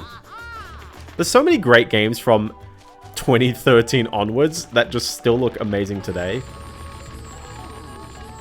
Oh, exactly. And sometimes they just, like, they nailed it. I always keep complaining about new game graphics because sometimes they just look smeary, like how this game sometimes looks. This is what we like to call the denoiser effect. Why are the particles going that way? Why are they going that way? That's the wrong way, guys. Basically a Portal 1. Ooh, you think of it as... what do I think of ZA? I'm not 100% sold on ZA, but again, like Metroid, I think proof is in the pudding. If the game comes out and it's actually really, really neat, that actually be pretty cool. So, that's cool. Yeah, that's something... Oh, yeah. Well, at the very least, Portal 1 was released in a fairly good package. You know exactly where this is going, by the way. Hello, Spyro. Unga! We tiki getting ready for big tiki tourist luau. Unga! We teach tourists how to play drums. Out of the frying pan and into the fire, we've had 2 levels and we've already gone straight in. Me tiki see Spyro has want to play drums before tourists get here. Unga! Go play. I do appreciate his effort, though. Good, good. Have fun. We tiki will play. Then Spyro plays same thing back. We take turns. Don't worry, we tiki start small, so you learn 1 note at a time. Ooga! Pow! The best game of the Direct. That is correct, yes. Rhythm Heaven Groove, which has a next year release date, which is very shocking, because usually Nintendo do not do that. But they did it twice as well. Okay, it turns out I hit the wrong button. When they said 1 at a time, they really did mean starting with 1. Did you expect Simon Says to exist in your Spyro game? Because it's a bit... Okay. But yeah, no, we haven't seen a Rhythm Heaven in like 10 years. I'm pretty sure this is going to be fun while talking over it, but it shouldn't get too bad. I think it only goes to like 7. There you go. But yeah, the last one we got was the 3DS one, which was sort of a compilation of other games as well. But it did have its nuance as well in there. I did like that release. I did really enjoy it a fair bit, but I do... You know, like the one real new game before was the Wii one from 2011, and a lot of people, like in hindsight, really do say that Rhythm Heaven on the Wii, Rhythm Heaven Paradise, is legitimately one of the best Wii games out there, and it's shockingly as well one that like it doesn't exactly leverage its hardware in any like tremendously amazing way. It's just a really fun concept, and it's all put together. We're like, let's make it so you push 1 of 2 buttons. Let's find out. I don't know if I have to do this again. Probably. I think I do. Ready? Here goes. Ouch! Ouch!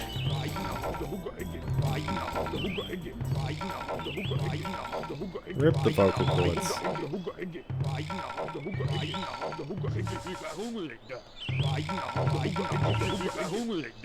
Did that person sing in the games? Because I know that there's always been singing in the games as well.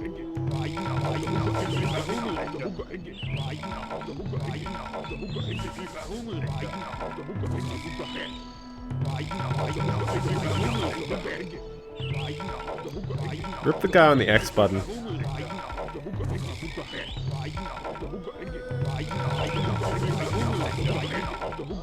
Ah, he composed the music. Very nice.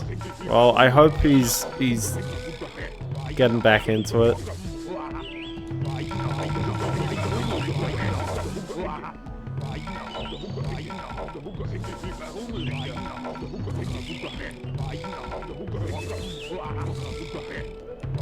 Okay, this is when it's getting kind of long. Oh snap, we're up to 9.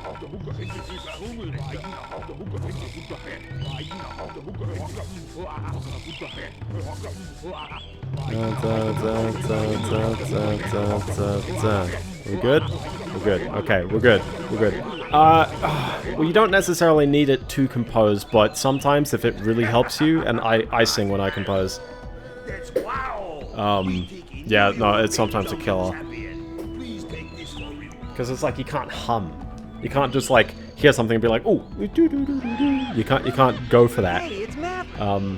Yeah, you gotta do what you gotta do, and Yeah, vocal cords is a killer, I tell you. But yeah, no, I'm highly excited for this, and I hope, like, I know I was saying like last week of like, don't buy games just to show the company that like you want more of it. So literally, gauge this game, but keep an eye out because I have really enjoyed all of them, and that'd be very good. Nintendo then showed off the virtual game card feature, which is going to come out later next month. I don't think it's a revolutionary thing, but it's like, oh, you know, anything is better. Ouch. Yeah, no, that's killer. That's oh. So I hope the best for him. I hope he's dealing with it in the best way possible. Steam Family Share, but worse. Yeah, exactly. So Steam Family Share, for reference, you can have up to 8 people in a Steam family. And new Steam Family Share is really good as well. And literally, any game that you are not playing that very moment, someone else can play it. We are done with this level as well. So, maybe this is a comfy 3-stream game. We'll do one more level. I think I might do Cloud9 next. I'm skipping that crop circle one, though. But isn't it fun that, like, I walk into the wall. Good way to end the level. And somehow I'm on the boat. But yeah. Also, it pulls the number of copies of the game. So 3 after the game. Yeah, it's exactly. The Steam one is great. And yeah, it's like when you have a massive library of games, it's like, yeah, tons. The Switch one, you can't do it remotely. Or sorry, you can send the games remotely, but you have to have the other Switch consoles there physically once to register that you're all part of the same family, which is interesting that that's not how the online works. The online sort of does its own thing. But, you know, like, okay, sure, whatever. And then, yeah, you can lend one game to someone, and after 2 weeks, they have to be re-lent the game. And, but then, yeah, it removes the game from your library for a hot second if it's digital, and gives the game to them for a moment. They get their own saves, they get their own cloud saves. You know, like, compared to nothing, hey, you know, that's okay. And I actually think that that's a step in the right direction, given that other consoles... yeah, exactly. Which is going to be good fun for the Animal Crossing people, because that one's always fun, because you don't have saves carry over accounts in that one. Spyro, the magic of this sacred rune will grant you the power of Wing Shield. Wing Shield. It's not a breath, it just kind of exists. So I believe when you hit L... whichever one, both L2 and R2, he does this, and then he slides across the floor. It looks very arbitrary. You'll see it come up in one singular level. Exactly, a nice big open plane where there's absolutely nothing happening.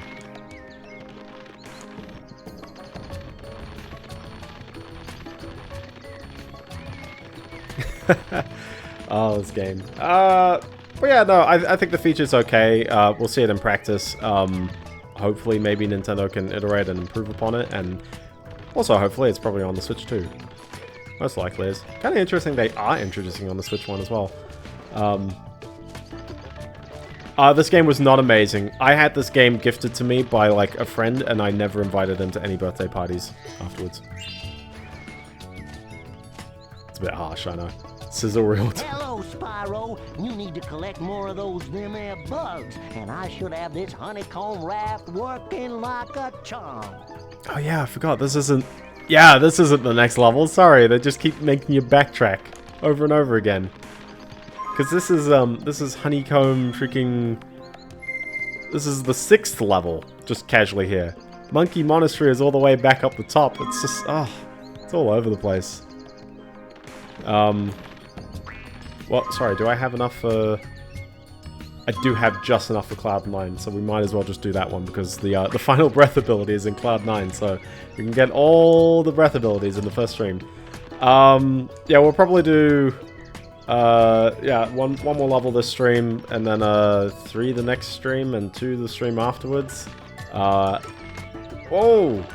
Oh, the geometry's having a moment. Okay. Yeah, we're kind of going back to 2-hour streams. This one will be pretty chill. Also, yeah, Blob, just a heads up as well. Daylight savings kicks in, or rather kicks out. So, my next week's stream is an hour later than it usually is. Also, on top of that, since Easter is in 3 weeks, I'm having that week off as well. So, but it's Easter for everyone. So, hi there. How you doing? Hooray! You did it! The swirly thingy is working. Step right in, and it will take you up to the clouds. Try not to get dizzy. I did and almost lost my ham and sheep sandwich. Ha! Sheep? Did I say that? Sheep? This is totally a portal. Wow!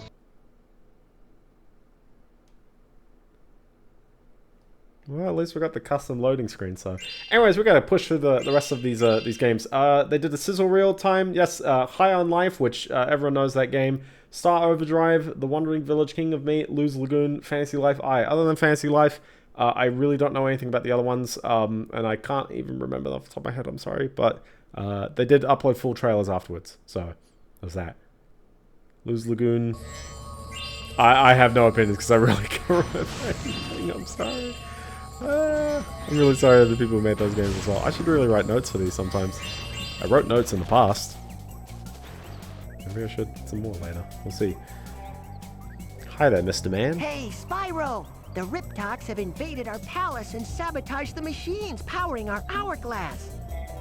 Oh, yeah, yeah! Your electric breath would be perfect for powering the machines. No one around here can get any sleep. Can you help us? Imagine getting to this level without the electric breath. Couldn't be me. So yeah, so these enemies are immune to fire, and that's it. That's the only gag. That's the only reason why you're using the electric breath now. Because did you like how we went through the whole... Oh, and here we go. Here's the breath ability. Let's look at these things. The frame rate in this level is a bit shocking as well. Kind of looks a bit like Slime Rancher. I did like Slime Rancher, so this will be very neat. This kind of reminds me of Cloud Sanctuary from Spyro 3. In fact, the Lagoon one reminded me of the other Lagoon level in Spyro 3. I'm sensing a pattern here. Fantasy Life I seems very nice. Yeah. I'm not too sure if it really sets apart like what makes it different, but given that it's a sequel to a 12-year-old, JRPG, and especially the Return to Level 5, I'm all for it. I hope that it's good. So, not too many left. Anyone who's played Fantasy Life, legit, play Dragon Quest IX. You'll realize what you're missing out on. You'll be like, oh, snap. Oh, yeah, they had the other one. Yeah, I forgot. Yeah, that one. Yeah, but who has phones? Who has phones? I'm actually surprised how many people did play Fantasy Life as well.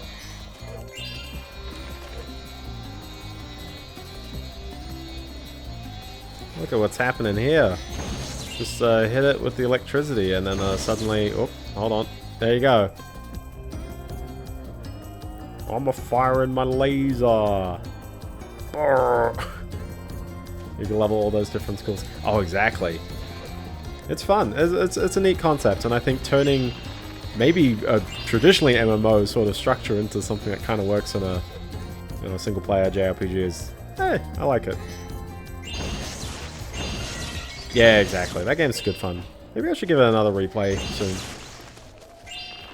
Or someone will absolutely like kill it with a 3DS retro achievement set once they can. I think we just jump over here.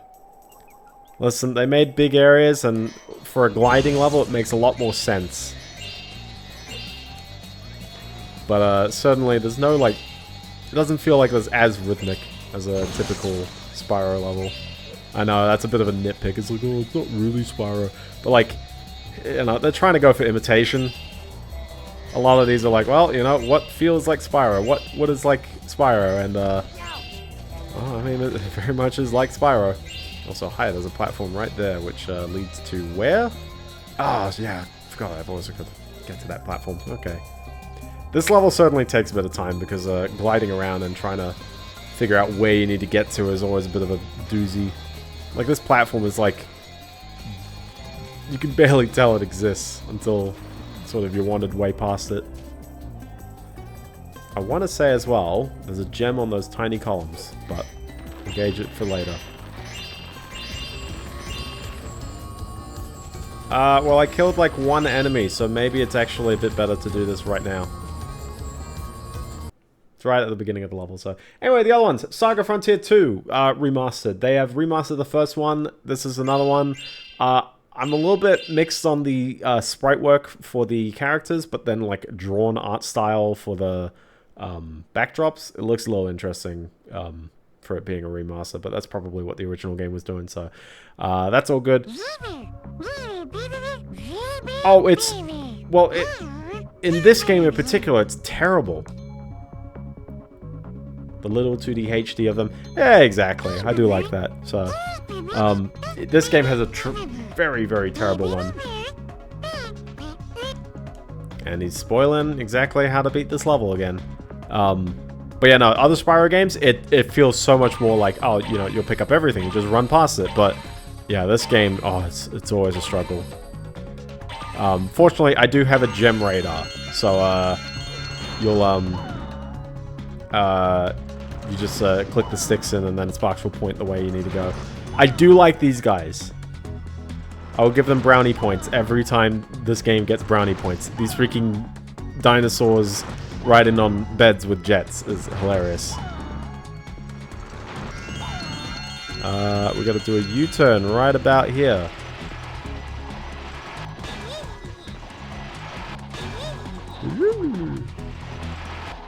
That combined with it not instant... Oh, yeah, exactly. The feedback is not very strong on picking up gems as well, so I'm sort of just relying on hopefully hearing the sound and being happy with that. They give you so much time on all of these as well. All of these challenges. Oh, the frame rate got good all of a second. Wow. All of a second. Okay, it feels a little weird on the previous ones from like an outside perspective, but trust me, if you play those games, it makes a lot more sense. Where have I heard this sound effect before? Freaking big thinkers stars right here. They are indeed twisting at the bottom. They saw Rainbow Ride, they went, yeah, we can do that. Wow, is this moving way too quick? It was doing that on the previous level as well. It just feels a little odd. Anyway, other ones. Monument Valley 1 and 2, and also Monument Valley 3, which is not actually out yet for everyone, but it's nice to have Switch versions for them, so that's cool. Everybody's Golf, I mentioned that one already. Marvel Cosmic Invasion, it's a beat-em-up using almost the Marvel vs. Capcom sprites, but not really.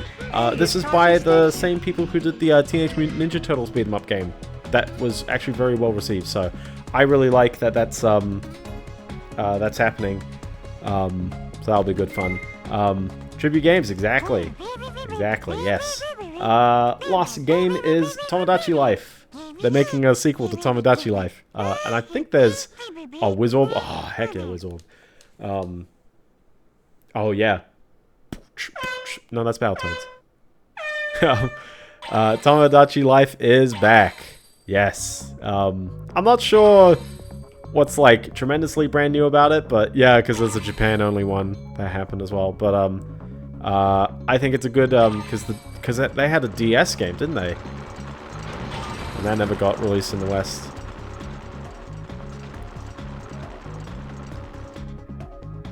I might be okay versed on my Tomodachi Life. The Miitopia custom. Oh yeah, because also you can't create Miis. Also, I love them. Miss the Ring. Tomodachi Collection. What's wrong, Superman? Bored of flying through rings? So yeah, I hope this Tomodachi Life is good fun. I don't have many friends, so my Tomodachi Life experience is not as funny as other people's are. But I think a lot of people really enjoyed the 3DS one, and I'm glad that there's more of them now. But yeah, and then they unveiled Nintendo Today, where I saw a journalist absolutely freak out. It was like, oh my gosh, we need unbiased journalism so that people get like unbiased scoops on video games. And it's like, bruh.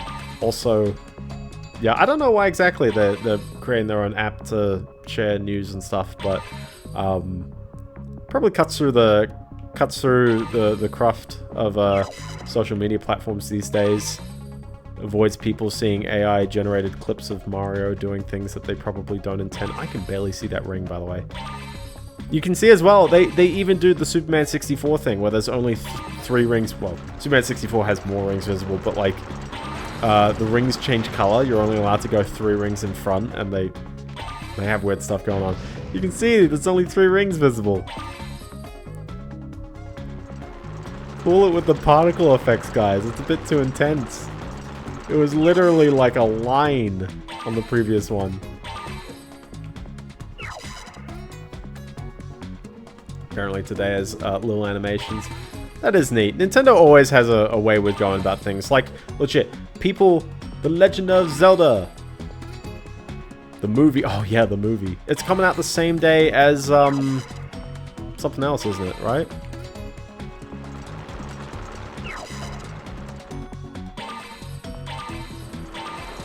I remember it coming out the same day as something else, so that's so weird that there's a Zelda movie.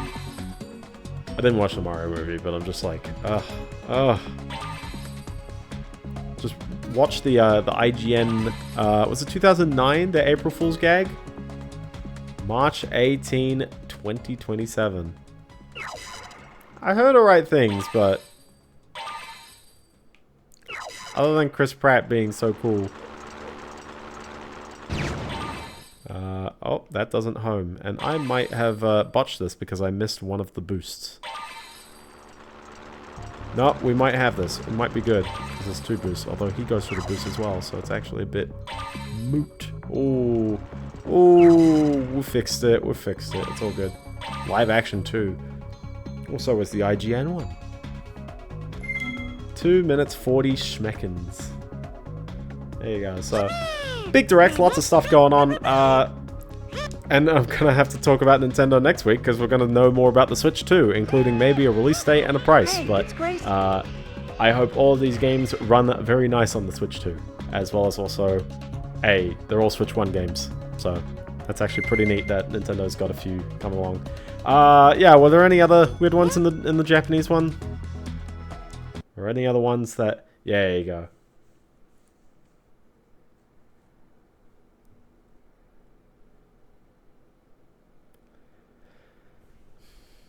It is kind of weird that there's like, yeah, these flying stages are just like in the middle here. Also, I incorrectly said there were 2 of them because I forgot that one existed. And there might be a 4th one. I definitely know there's one in the honeycomb level. But anyway, back to your regularly scheduled programming of Cloud level. I like how the frame rate is good only when I'm looking that way. So ooh, the camera does a weird thing when you're gliding and you change it like that. Very odd. Icky no good. This is just jumping further in the level, so I think we could probably just hit these guys and move on. There's this other one, Project Cold Case Mirage. You'd think given the number of metal enemies I'm hitting with the electric breath, you'd think the vases would work. Another visual novel. Ooh. I need to play some visual novels at some point. I swear I'm missing out. I haven't played my indie game of the month, and I have an hour and a half left of the month. But I did start. What's the one? Is it? What's it? Oh, it's called the. Was it the Last Campfire? Is that it? The Hello Games game they released 3 years ago. I'm starting to play through that one. You investigate the mysterious death of 5 girls sometime prior in a fire, and you talk with AI recreations of the girls trying to find out info. Ooh. I do like murder mysteries, so maybe I actually would really enjoy that one. Is it in Japanese only, or is it English as well?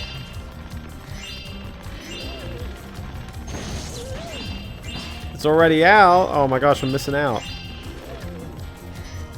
Oh, I remember. I have like vivid recollections of this room because it's a pool as well for some reason.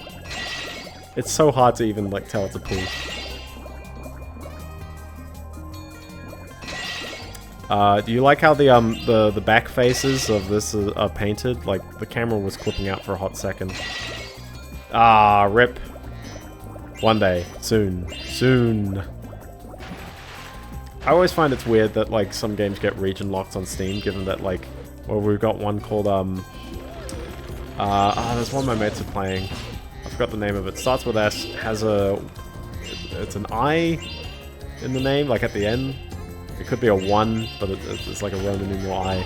And I describe it as like, it's Euro Truck Sim, but you're selling drugs to people. And the Australian government would have a field day if they rated that one. But it's unrated, so I was just like, oh, okay. Send a link to the article in DMs. He has sent it in the DMs. Hi there. Okay. Blob, how clunky you think picking up gems is? Just imagine how clunky it was to trigger getting to talk to this guy, because I was walking up to him until Spyro turned around. That's how it feels like in this game.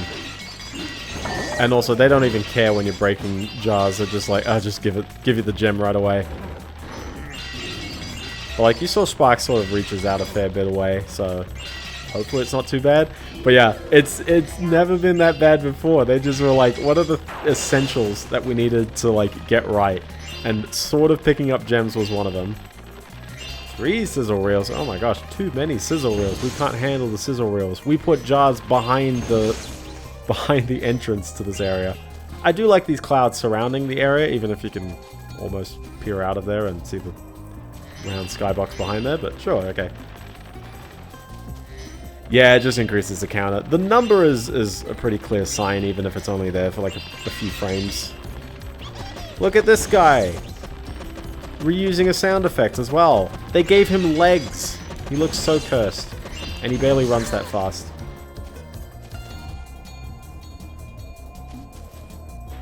I dare not ask what he uses this for.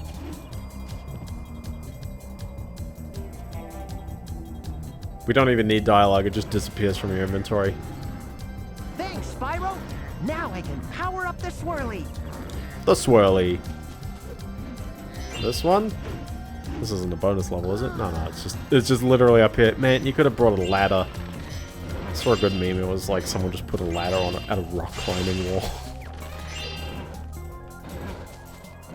Winning Post 10, 20, 25. I am so glad that Winning Post is still a franchise. It's about horse races. Yeah, I know that one. We love the swirly. We love the swirly. I know I'm missing some below me. At least charge jumping works kind of like you'd expect. At least there's that. Oh, I'm ground pounding, never mind. Okay.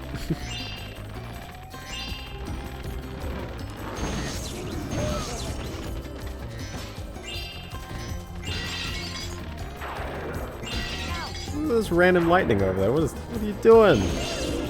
That cloud is toast, apparently. Okay.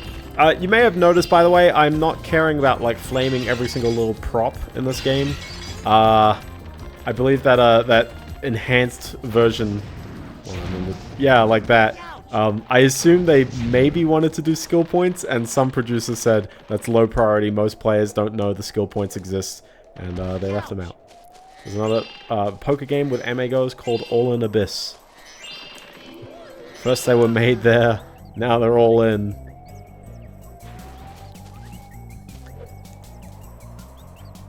A buzzing noise. I don't hear a buzzing noise. I'm not sure if that's coming in the stream. Hopefully not.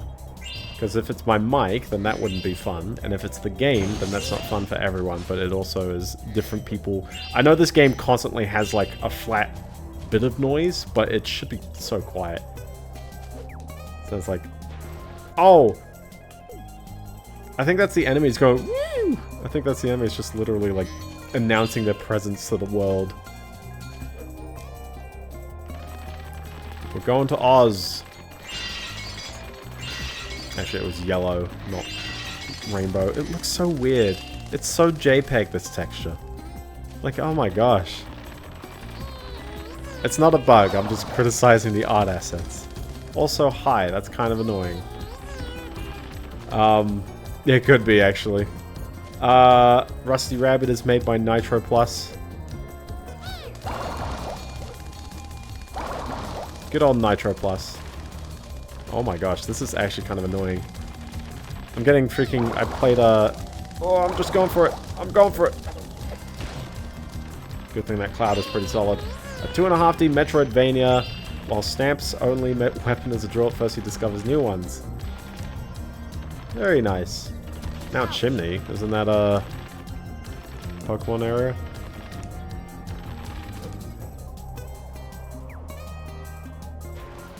Also, Yong-Ye! Yong-Ye! He's back! After voicing, who's the one? Kazuya? Oh, sorry, Kiryu. Not Kazuya. Voiced Kiryu for a hot second. Yeah, oh, Kazuma. There you go. I got my names mixed around. Can you tell I haven't played any Like a Dragon games? Hey, it's Savino. There's lots of franchises I gotta play. At the very least, I know I need to play a bunch of these, so... And for every person who says, oh, how have you not played this game? I would then say, but you haven't played Guitar Hero Aerosmith. There you go. And then they'll say, oh, because there's no retro achievement set. And I'm like, that's pretty fair, to be honest. This is very, like, off-cut, like, Stuart Copeland music. Metroidvanias are good fun. There's been a few about I love this giant hourglass there. There you go, brownie point game. You did it. You did another one. You got me to go, ooh, they had a pretty neat idea there. I like this idea of a town in the clouds and everyone's a dreamer. Because the previous one was more about like weather kind of entities. I think we're all good here. I think we could just leave. The last Metroidvania I've played was Metroid Prime 2. That's good fun. Order of Ecclesia. Oh yeah. A reappearance by the 100 line, the Danganronpa guys. Yeah, that was in the Western trailer. I don't know why this list doesn't have it, but I swear I saw that. I swear, yeah. Can recommend if you haven't played it. I haven't played too many Castlevanias. I've played Symphony of the Night. I've played Castlevania 1, 2, 3. I haven't played 4. I've played like 2 seconds of Dracula X. And I've played Aria of Sorrow, so I got that one out. And I think that's it for me.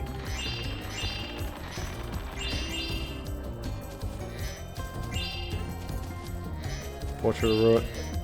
Ah, yeah, I've got Bloodstained rotting in my Steam library as well. That's right, we put 2 enemies on top of each other for some reason. Yeah, unfortunately the levels are a bit too big is kicking in, where it's like... Also, what is happening here? Oh. What is going on down there? That looks a bit... Yeah, should I be looking too hard at this? I don't know. Where is that even connected to as well? I think that's just scenery at the top of the level, but... in the last Sizzle Reel... Man, the Japanese Direct was flooded with them, I tell ya. A Technos, Kunio-kun, and Arcade Collection. The name is not ringing a bell, unfortunately. Man, that Thunder guy is... You know, lightning and thunder... Thunder and lightning ain't so frightening. There we go. I got there in the end. River City Rampage. Oh, I know it by name. That's another one. You can add that to the list of games Biendeo hasn't played yet. But have you played GT Advance 2? Renegade. Oh. It's the river one. I know of that franchise. But only know of. That's all I got.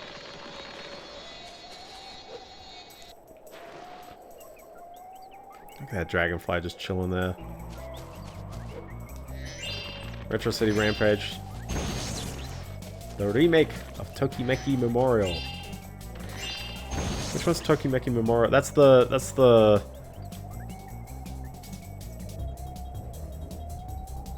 Unless you're just using the Japanese name again.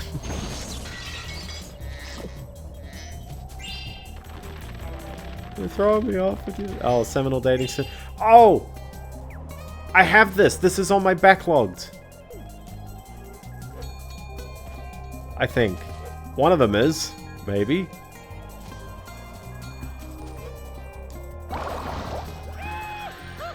Hey, it's Sylvia. Who needs dating sim? I was like, yeah. That's the one. That's the one. The one about literally, like, just raising someone. Raising a child. Or raising a couple of children. Having a family and then realizing that life is very tough. They don't show off the Capcom Fighting Collection in the Western Directs for some reason. What? Maybe it's not a good time to talk about fighting games? I don't know. I love how you can land up here and it's just like filth.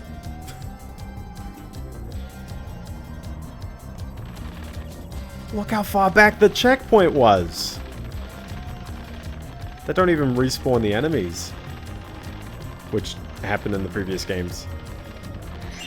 Oh my gosh, Blub, you're gonna flip. You're gonna flip knowing that gem was there. Yeah, you're like, I knew it! I knew you would have missed some! I'm like, oh no.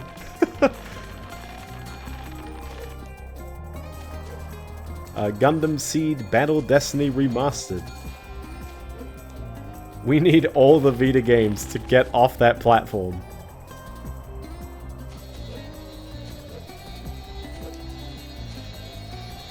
There's so many games out there, I swear. For other, the other sort of topic I just wanted to mention was, what did I had it, like, written down, so, and I was like, I'm just gonna pause the stream to just rediscover. Is that me? That might be me. Is it? No, that's the game! That's the game! There's something out of my left ear all of a sudden. What the heck? They're translated English on May 22nd. Ooh! Very nice. Okay, I apologize to your left ear. It's not that loud, but it's there. And I don't know why. This game, I swear. This game is held together with duct tape and dreams. Hey, it's Ice Boy. And they named someone Ice Boy. You had 90 names to think of, and Ice Boy was one. That's probably the name of, like, one of the developers' pets or something, to be fair. These memories of... I'm not gonna try to say that one. Kelseta, Selketa, Kelketa, Kelsita, Kelsita, Selketa, Sakatoa, Selseta. Oh, that was one of them. I do think this ramp is kind of okay, but the scale is preposterous. The staircase is fun the first time. After the 50th ledge, it's like, oh, okay.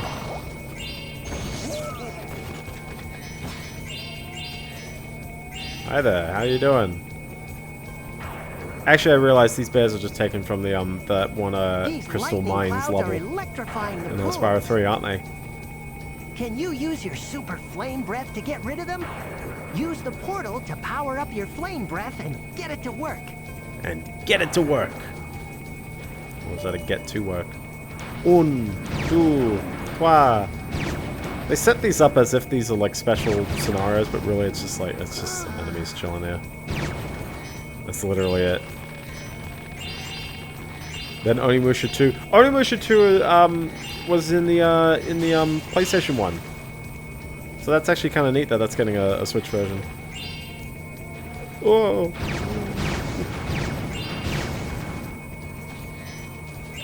And that also means that PlayStation literally, you know, no exclusives, man.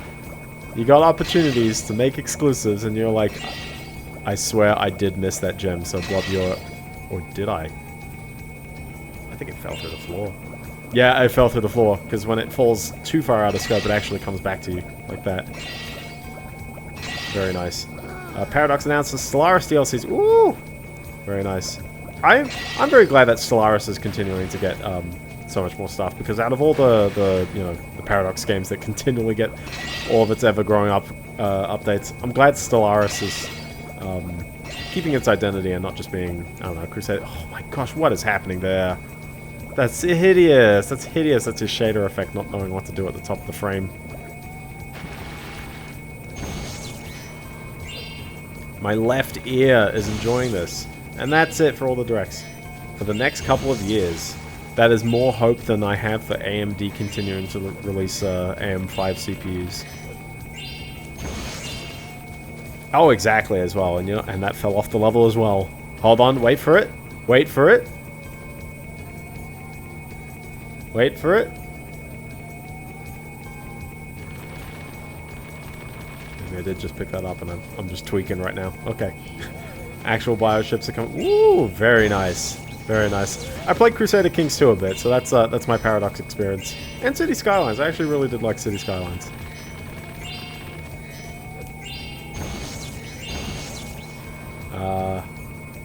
By the way, in the past week, a PS5 exclusive is confirmed to come to PC. What PS5 exclusives? They still have some? That was it. That's the main gist of the level. Just hitting this bit of seizure-inducing stuff in the center of the map. Wow, that's gonna get a bit aggressive if I look too close. If you stare at it long enough, you may not see anything. The Q games. Which one? Thanks for the help, Spyro. Here's a yeah, I do like when the Paradox games update and they bring forward some elements. Hey, it's Rick. It's like when Payday used to charge you for grenades. Actually, I still think they do. If you buy base Payday 2, I don't know if you get grenades. Such a joke. Making micro up from when you get to a new planet. Ah! 2 new crisis. Ooh, very nice. There's a giant wall right here. Just a bit odd. Man, there's really not much to like discuss about this game, is it? Ooh, other than this hitbox. It's a bit shocking. And wherever the game wants me to go after this. Oh, there. Whoops. Just missed it. Oh, sorry. Nope. There we go. Okay, this is the most impractical corridor I've ever seen. I get why they wanted that to exist, but oh boy, that's going to be there the whole time. They've begun using all the systems they've implemented for specific DLCs, like the Crisis system. Look at my new messages. The Shooter. Dreams of Another. I don't know Dreams of Another by name. I'm sorry. There's too many games to follow. There's too many of them. And also on top of that, I know I only buy like so many. I do have one though, which I can mention because it relates to a topic. Oh, and yeah, that ladder it just happens. That ladder. No longer an exclusive. That is kind of weird that it was a PS5 exclusive. Oh, this is going to be a weird jump, isn't it? Yeah. They add China. Ooh! That is a big one. That is a big one. How long did it take them to add that to Crusader Kings 2? This bubble breath always feels really weird. Hey, it's Goose! It's Goose! Boom. Map exactly. Pixel Junk used to be a Sony exclusive franchise. Oh, there you go. You're right, actually. It may not even be in Crusader Kings 2. That's how you know it's big. Doing more than what the previous game did. This gear clock tower is kind of neat, but none of it moves. And also, this looks like the outside of a wall, just casually inside the building. How many gems am I missing? You can never tell. 14. I think we'll be good using the radar to find the remaining ones. Let's get this. Before that DLC, we get the step. I do like the steps.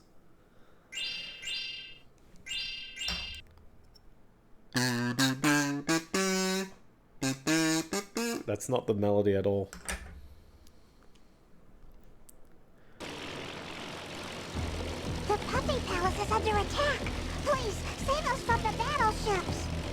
save us from the battleships. Love this question mark statement. Okay, well, how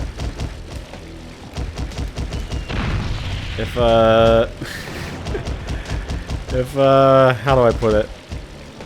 Wow, this is a very ineffective gun, isn't it? Because it also doesn't rapid fire. I have to tap it. I do think we're getting some of the long benefits of some people at Paradox having a lot. That is true, and there's a big problem of lots of game companies effectively being, you know, very revolving doors. So I do appreciate some studios really investing in the long term. Oh, never mind. What's the point in hitting? Why hit circle when you can just hit X? Victoria 3 supposedly gets a big warfare rework next. Ooh, very nice. Oh, that frame rate actually might be emulator lag. The emulator does not like the particle effect sometimes. It's too intense, even for a 13900K.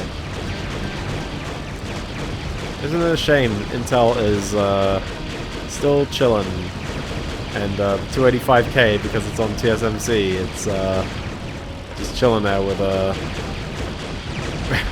very little discounts. It's a bit of a shame. Yeah, sometimes those games, the Paradox games, or at least games in general, sometimes introduce like way too many mechanics, and it's like, yeah, some of them don't work. The only exclusive from the Plus State to play is Saros. Oh, snap! I ran into the clouds. Those airships managed to destroy the palace. You'll have to act faster next time. Defend. Next time? There is no next time. The lizard people have taken over society.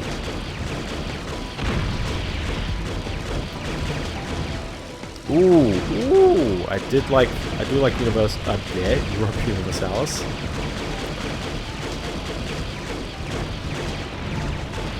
I cannot see the projectiles. Are those like little tiny bullets I'm getting hit by? I think it might be actually, because the cannonballs are all firing at the city, and it doesn't matter how much they hit. Yeah, Crash Wrath of Cortex has a flying level. Actually, doesn't Crash 3 have a flying level? That's what it's entirely based off of. It feels very natural in Wrath of Cortex, whereas here it's just like, oh, it's not officially announced. It still goes by Project Caesar, unless they make a Roman Empire era game. Yeah, exactly. I think that's healthy for games to stick to, you know, like keep your announcements, you know, schedule's pretty small. I'm actually very surprised with how many games sometimes get like announced, and then it's like, oh yeah, it's out the same day. Give big in-depth. Oh yeah, I love the dev diaries. So I actually follow some of them as well. They made a Final Fantasy IX website to commemorate the 25th anniversary. Very nice. One day I will play Final Fantasy IX. Heavily factor in. Yes, community feedback's always good fun. Could be for the best, but you know, you gotta have at least some community feedback. Sometimes the community just like go off the deep end though. But hey, devs will know. Devs will know.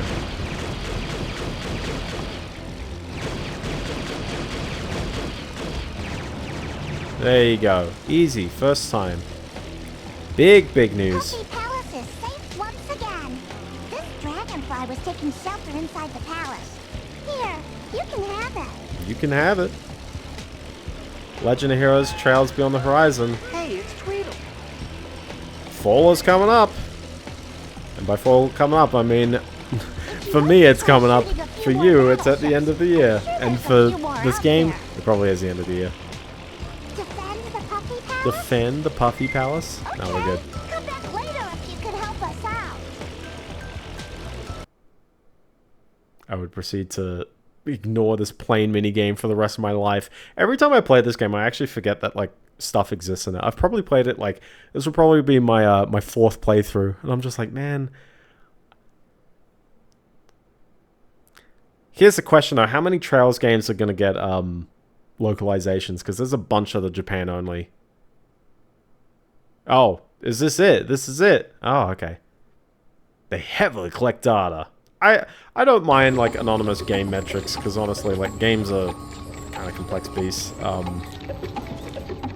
Obviously I have a system to opt in, opt out, but yeah, it's like, you know, whatever, games are doing game stuff. Okay, we need to find gems, don't we? And apparently one more dragonfly. 2 more dragonflies. This is a bit terrifying. Lip of the clock. Oh, you mean like back up there? Whoops. They're officially localizing the Ease vs. Trails PSP deal. Ooh, very, very nice. Very, very nice. I gotta start playing through some of those games, though. Forums are surprisingly civil. Yeah, that's neat. That's neat that's civil, because, yeah, there's been some very uncivil forums I've seen around. It's like, everyone wants the same thing. Like, you know, we want the best. Feedback should be feedback. And that's kind of it. Hold on. It's at the top of the clock tower. We're clearly near the top of the clock tower. There's this oh my gosh, it's so hard to look around this one thing. The fighting game spin-off. Lip of the clock. Well, I guess the clock might be something else. Or it's just outside because this passageway just leads nowhere. And the particles keep going somewhere weird. Maybe that by lip of the clock they meant... Drum roll. There you go. There's still one random one's chilling around, so... Margaret.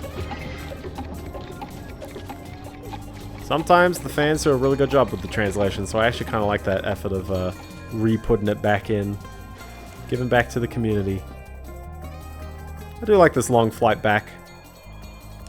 Gives a nice sense of scale to the level. Because every level is very big. Don't think there's any gems on top of that, but if there are, then I'd be a little sad. There are. There totally are. That's not the right breath. There we go. So many... oh, exactly, yeah. It's the Smash Bros. Genre. Exactly. But I mean, it used to be kart races for a while, and then sort of disappeared. Oh, I think you can only get there from the very, very top, which is kind of awkward. Like, this ledge is just too high. And yeah, that just happened as well. So, I mean, what do you mean? I died to get up here. I hate the hold on, I lost the button. Wrong button. But the Spyro freaking chewing, like, gum in the top. Yeah, looks a little weird. I'm ripping on that, I tell ya. I don't know if this is gonna work out. We'll see. No, it's not.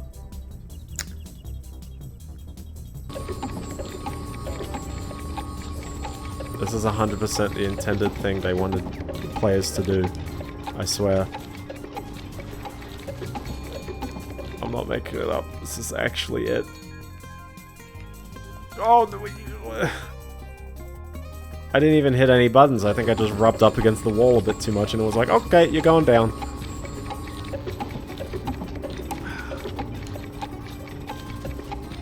I didn't say I loved this level.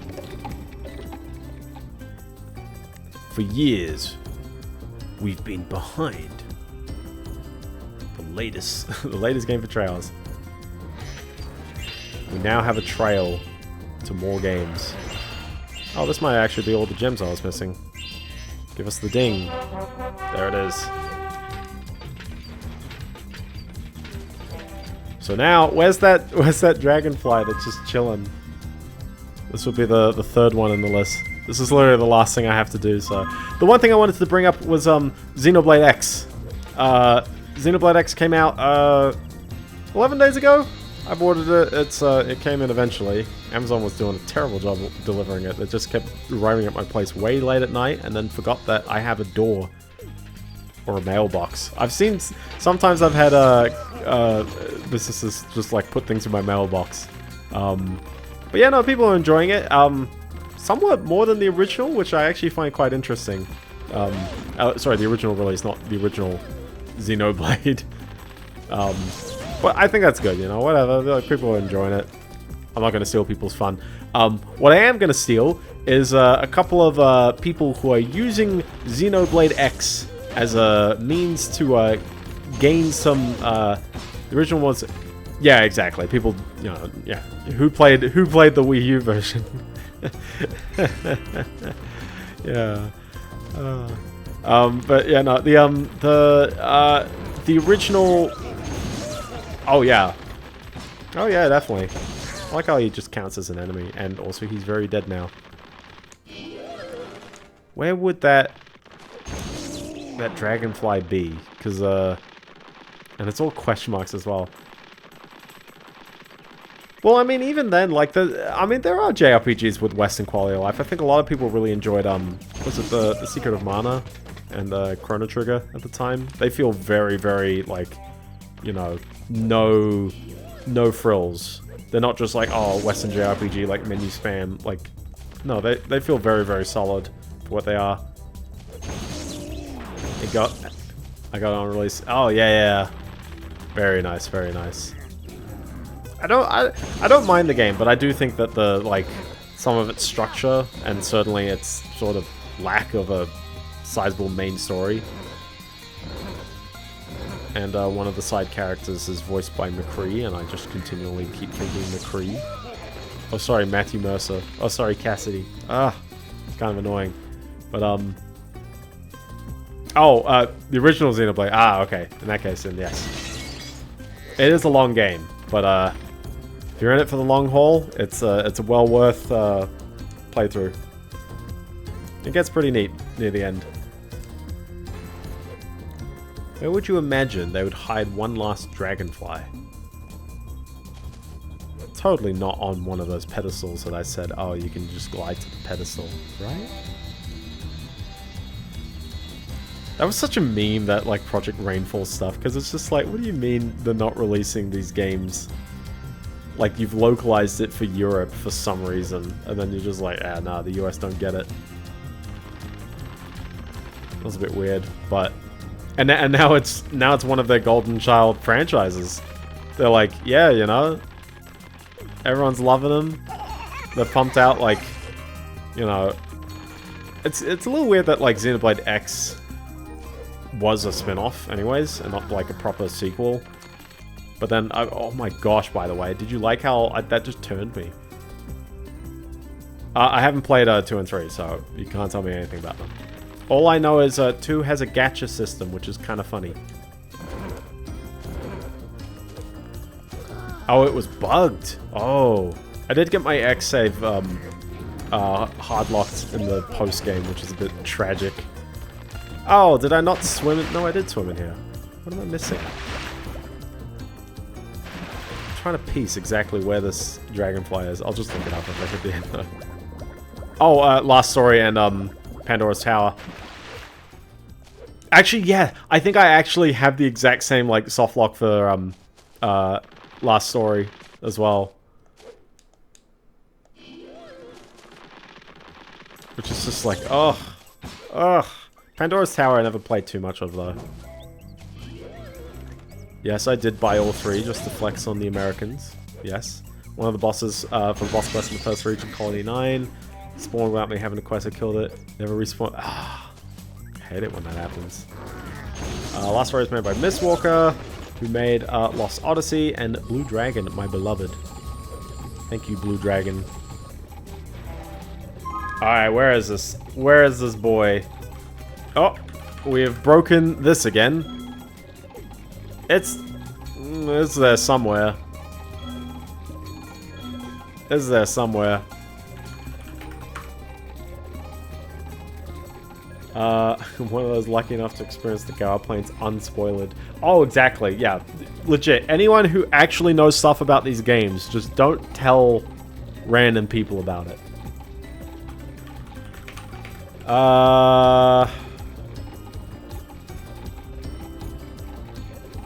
Oh my gosh, you kidding me? Okay, I hate this game.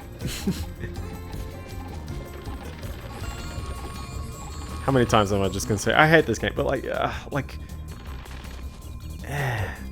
hold on. So I'm gliding back here. We're not that far away, but it's just like, ugh. Anyway, I just wanted to briefly mention that there's a certain culture war journalist, we'll say, by the name of Grums. And I've heard him talk, like, when, you know, beyond his Twitter, there's, like, things he talks about. I'm like, hey, you know, like, I'm cool having discussions with that. But he had one tweet, which was Xenoblade Chronicles X based. And he had a photo of the character create screen, and it said male and female. Oh, greetings, Christopher Lawrence. Greetings. We're done with Doom. We're playing Spyro. We're unfortunately right near the end of Spyro as well. But no, yeah, enjoy the last little bit of Spyro. Look at this. I'm too scared of the water. I'm glad that you had to just accidentally go back and talk to that guy because there was a Dragonfly that I just didn't. Yeah, Grum shows up a lot. I don't follow him, but his Xenoblade X tweet is incredibly context-free because he has completely missed the part that Xenoblade. Yeah, I forgot. I forgot to redeem. But he forgot the part that Xenoblade Chronicles X, the original Wii U version, is heavily. What is going on with the lights, by the way? Is heavily censored from its original Japanese version, like notoriously so. I remember at the time, like, being like, yeah, you know, they did remove so much stuff from the Japanese version. A part of me does feel that, you know, how much of it is a deal breaker for me. I would definitely advocate for, hey, and sometimes they're just catering to ratings boards. This version is censored, and I believe the Japanese version is also the worldwide release, so it gets censored as well, which is a bit unfortunate, but, you know, modders will find a way, hopefully. But yeah, also, like, you know, for me, what is a deal breaker? Honestly, I don't think it's a deal breaker for me for, like, you know, certain costumes, that kind of stuff. I wouldn't exactly say that the game is better without it. Certainly, all the censorship stuff, like, I would really prefer to stay true to the creator's vision, and especially for something that, like, I don't know why ratings boards, like, would... Sorry, I know why they would have a problem. I don't know why they are having problems with that, because it's just like, that's a them thing. It's kind of annoying. Do you like how this, like... could be a door, but it's not? I got nothing to do, so I'm just, like, chatting a bit, because we've done 3 levels. After the reassessment of 2010's original Doom is rated 16+. That seems fair. That seems fair, because it is still, like, you know, a bloody, gory game. Oh wait, we can redeem the stuff and max out the hub world. There you go.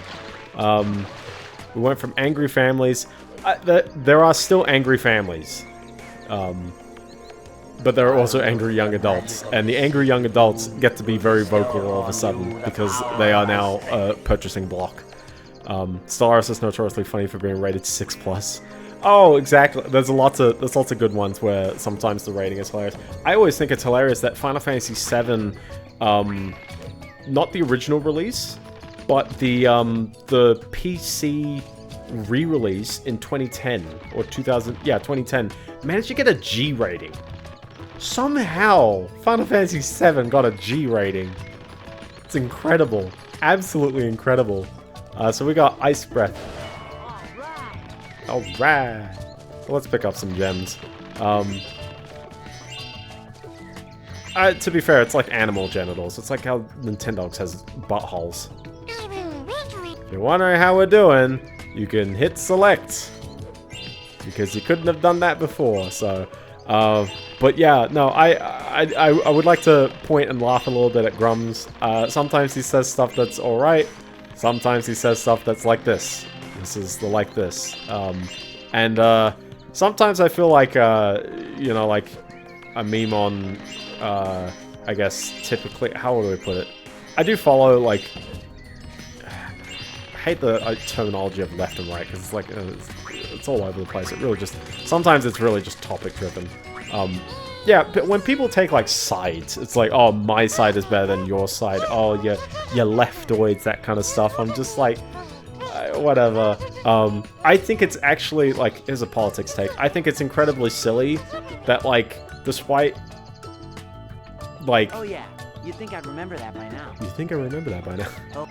Okay, so the challenge is Ice Challenge. Okay, that Dragonfly is as good He's as... getting that again. But like, I don't know why Elon Musk keeps showing up in conversations, and there's some people I know, and it's like, I don't want to rip on them too much, but it's just like, oh my gosh, guys, like, it's really, like, it's as blatantly, like, shallow of a take, and it's a fairly shallow sentiment, hopefully. I don't know. Yeah, like, I don't really like, you know, like, how would I put it? Elon as a personality doesn't really align with me. I'm very not a big fan of the electric vehicle thing. I think it's probably better to try and make existing cars, especially in hybrid forms, a bit better, because I feel like there's lots of oil out there, guys. Neuralink scares me. I sort of don't like the idea of claiming to be a PayPal founder when he was like, I think it was there like either 6 months or a year after the actual founders founded the company. Obviously, as a big investor, that always helps though. So I won't deny his contributions to that kind of stuff. But also, like, I sort of wouldn't exactly put like pinning all the, you know, every single thing to him. Yeah, exactly. Like, there's weird stuff like that. Like, you know, the real, like, value that he has delivered is probably somewhere in between. It's not non-zero, and it's not everything. I do like that the stage is up this nice little frosty cliff. This is the stage they demoed the game on. It's all the way up here at the furthest end of the hub world. You can get, like, a demo of the game, and it just boots in with, like, this level. And they were finishing stuff up right until release, so it's quite shocking. Oh yeah, exactly. So, politics take, there's a lot of, like, things to keep an eye on, especially given that, like, anyone who gets into some sort of government position probably should, you know, keep a watch on them. Can I, like, peer over this ledge and see the abyss? Sort of, I can see the skybox of the, or at least and certainly as well, there's the memes of you know, his Path of Exile 2 thing, which he, for some odd reason, tried to play off that it was actually him for a bit, until he clearly was playing Path of Exile 2 while apparently being at the Republican National Convention. Like, there's stuff like that. The Assassin's Creed Twitter, using its opportunity to dunk on Elon, is whatever. Social media companies are all going to be Wendy's Twitter, all of them. Also, phone battery is going to die. Have fun. See you, Chris. Enjoy. You can watch the VOD at some point, but yeah, we're almost done anyways for the day. And my friend, Melon Husk. Push, yeah, exactly. The US is definitely in a pretty interesting position. Hey, it's Fluffy. I personally, like, as a politics standpoint, I do think the nationalistic vibe is probably what more countries are going to lean towards. This over-reliance on globalization is sort of biting each other when certain countries are really favoring themselves. So obviously, if you weren't favoring yourself and you were trying to contribute to the greater good of the globe, you're going to get the short end of the stick. But I suddenly disappeared from my laboratory. If you find some more of these dragonflies, I bet their magic could get this contraption working again. Yeah, I don't think it's the end of the world for the US. Like, there's a lot of idolacism going on with their leaders for a while. It's been happening, like, for like decades. That's what I mean, more than like a bit.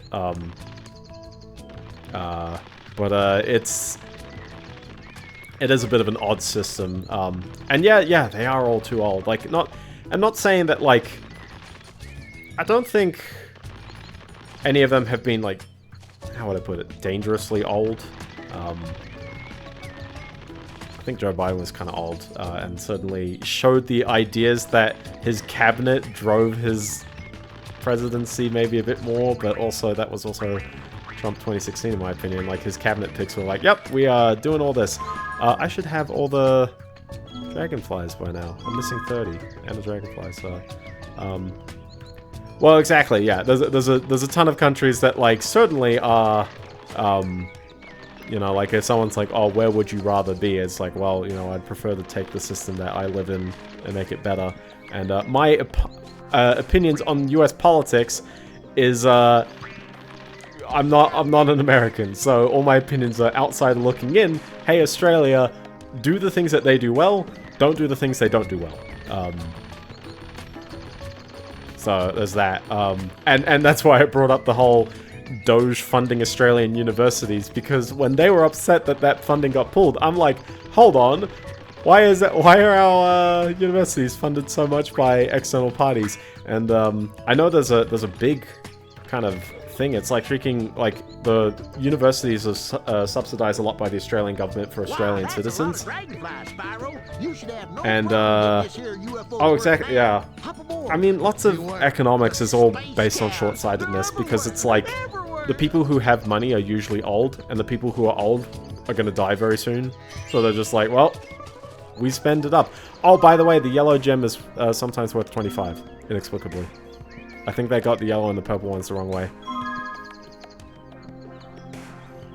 That's good fun. Yeah. I think it is going to probably lead to some, you know, depression, I guess. A proper regression of the economy somewhat, but I don't think it will be as bad, you know, it's not going to be as bad as the 30s, because food is cheaper to produce. Like, we've figured out a lot of stuff. And that means that you have much more room for the arts, when it probably wouldn't have existed in the same way before. What I hope is that small businesses can be empowered to do stuff. I had this long topic sort of thought out about the GPT-4o image generation model, and how it's imitating Studio Ghibli style stuff fairly neatly. But then also it's oh yeah, an awful censorship is kind of annoying. But yeah, and so I had this interesting kind of thought of, like, there's people who, for a living, imitate the Studio Ghibli style. Are they, like, and they clearly are upset about this happening, but it's also like, hold on, where's the, what's it called? Oh, did I not do the challenge? I think I didn't do that. Yeah, I didn't do the ice challenge. I just wandered right past it. Yeah, exactly. I am very hopeful of China's game market. I have a mate playing through Wuthering Waves, and I'm not getting into another gacha game because it's just like, oh, it's sort of the same thing. But I'm very happy that, like, there's games that are actually, like, somewhat games with stories and stuff, and they're like, yeah, you know, like, the whales fund it. And there's the war. Yeah, there's so much stuff going on in the world. So this is a somewhat of a dismal note, but I mean, to that I would then say, you know, like, I would like for citizens, this is my politics stance of the day, I would like for citizens and countries to somewhat be as self-sufficient as they can, in a world where potentially globalization is not working out for the everyday folk in some ways. I don't know, that's a bit of a hard thing to overgeneralize, but you know what I mean, where it's like, there's some things where it's like, there's a lot of really rich families and people in the world, and I can't afford a house. I feel very comfortable in my economic situation, apart from the ownership of a house. I am legitimately at the point where I'm like, man, you know, like, you punch in the numbers, and you're like, yeah, you know, freaking fancy Ferrari, yeah, I could get there pretty soon. But the house, nowhere near.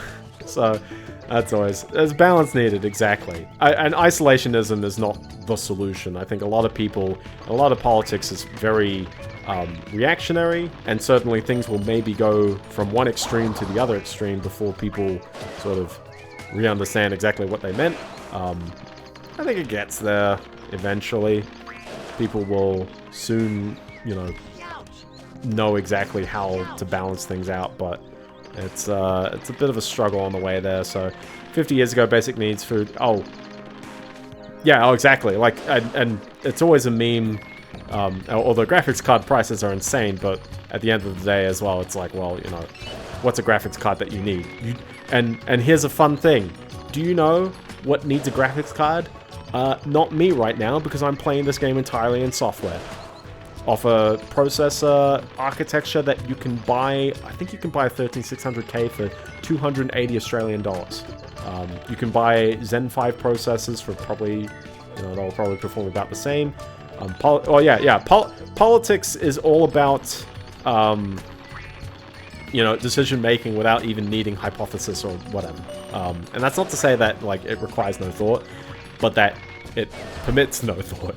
It certainly allows people to do things based on snap judgment and or weaseling. That always is a problem. You gotta worry when, like, things are being pushed and the backing is entirely fabricated, because sometimes that does happen. But at the very least, like, you know, yeah, whatever can happen in the economic and political climate of the world. More conversation is always good. I usually think that, you know, very few topics are very taboo, and for me, personally, none of them really. I'm just like, hey, you know, if you feel about something, then there's something to it. If you got your gut telling you something, there's something to it. And sometimes that just means we need more talking, and sometimes that is, you know, we gotta explore that. I always feel like that's my stance. Obviously, as much as I personally would like every topic, Twitch TOS wouldn't like every topic, so that's why I usually just steer clear from politics or big politics in general. But, like, I don't think I'm really saying anything that's, like, wild or polarizing. I think lots of people will probably... I haven't even said which candidates I like. Some people... Oh, exactly. So, yeah, some people are just like, please, you know, my way or the highway. That sometimes happens. You know, I hope that those people can permit some other opinions over time. I know some mates who have just, like, dropped me because it's just like they've gotten too used to not wanting anything countering them, and even when it's like my presence was like threatening them, I'm like, oh my gosh, really? What? Okay. One day they'll figure it out. So, level complete. I'm just rambling, but I'm just trying to figure out if there's any other thing to mention.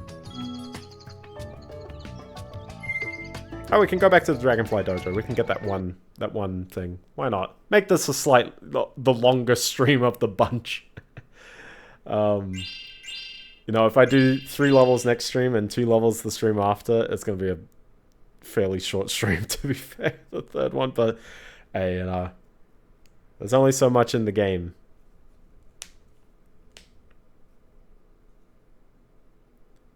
Yeah, we'll reach the 3-hour mark. We did 3, but then I also did the hub world. You did a great job. Thank you, Zoe. So yeah, the only bit of backtracking in the entire game is exclusively this level needs the ice breath. And in order to get the ice breath, you gotta go to Cloud 9.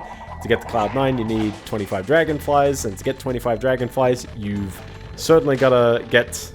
Well, also you can only access this level at the beginning anyway, so... But you might as well explore the whole level. Nah, it's not gonna be that bad. It's not gonna be that bad. It is pretty bad, but it's not gonna be that bad. I would just like to dedicate this game to...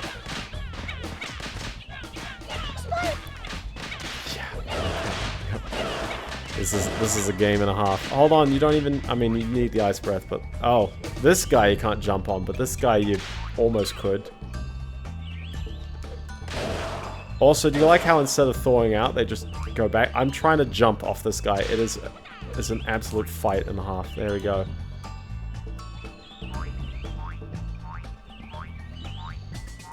The very, very final level wasn't that bad. I didn't mind that. Yeah, at least this isn't flickering. Thanks for getting my kite down, Spyro. My buddies RJ and Dougie are flying their kites today, too. Have you seen them, no, Spyro? it's flickering anyways. And it's almost gone. I think it's meant to disappear, but... But yeah, big politics as always. A lot of people, I will say, a lot of people that I know of now have stronger stances on politics. But I don't know, maybe that's just like a me getting older thing as well. I do remember, this is a fun, how would I say, it was a different time back then. I shall tell a story. My primary school, in in 6th grade, year 6, we had a video contest, like just like as part of a class, part of a media class, and the whole year was involved, and we'd all you know, form into groups and make a little kind of music video. We'd do a little video, and it was to any song we wanted to choose. And I did one, and my mates will remember me on this one if you were there. I did one where it was a story of a kid who had too many tuck shop IOUs. He was getting too many food IOUs, and as a kid you could get away with it, but then it was like, oh, your parents are like, they gotta foot the bill eventually. If you're not paying it up, it's like, oh, what are you doing? So he had too many, so I had like a pillow under my shirt and I was pretending to be fat, and there was ABBA Money Money Money playing, and it was hilarious. But there was another group, and they legit like did a, and this was in 2008. This was in like just I don't think Obama was voted in as president at that time, and they did one to Matchbox 20. Don't know the name of the song. It's a I believe the world is coming to an end. Oh well, I guess we're gonna pretend. Let's see how far we've come. It's that song. And they did a video of dressing up as George Bush and Osama bin Laden, basically like playing like hopscotch, basically. And there's like actual clips of like 9/11 in the background. And I'm like, holy crap. They've how far we've come. There we go. It's in that at the end of it. We were 12, and so you can't tell people off. Actually, you could maybe, but like they got away with that. They got away with that. They were just like, I think my teacher was cool with it. So, but I feel like there was a certain era of literally everyone can get dunked on in the 2000s. Like everyone could just dunk on anyone else. Nothing was sacred. Everything is overkill. I'd always like say watch like the Ghost Stories dub, because that's like 2004, like, you know, level of just like everything happens. But it's like, oh yeah, it's like, I do miss the roasting. I do miss it. I see like politics clips on my timeline, and it's like, yeah, it's very much shoe on the other foot at times now, where it's like, you know, you used to have like, oh, the social justice warriors all, you know, getting the panties in a twist, and now it's just like, you know, like people who would otherwise not consider, you know, say like, oh, censorship bad, is like they're just being very prudish over things, and it's just like, and it's all this like side stuff. It's all this like people picking sides of just like, oh, you know, these are my guys, I gotta back them. It's like, no, man. You back your own beliefs and your own opinions. I don't care who on earth agrees with that. You know, sometimes broken clock is right twice a day. Sometimes that broken clock is actually right 50% of the time. Like, there's always the meme of, you know, worst person you know just made a good point or something like that. But it's like, I don't know. I feel like that should be the stance, and I feel like maybe, I don't know, it's just like rose-tinted glasses of when I was 12. You know, like saying like, people could roast each other, and it's like, hey, as long as you could take it, you could dish it. This is so untested. This jump right here, because I swear I'm trying to make it. There you go, and it only works when you've got the ice breath. Oh yeah, exactly. Like, yeah, whatever as well. Whatever, like, kind of opinions that people have, including me as well. It's just like, hey, you know, like, what actually affects people? Almost all the things I say on stream are just like, hey, whatever. They're just like things I feel. I'm not gonna go out and tell you you're a bad person because you disagree with me.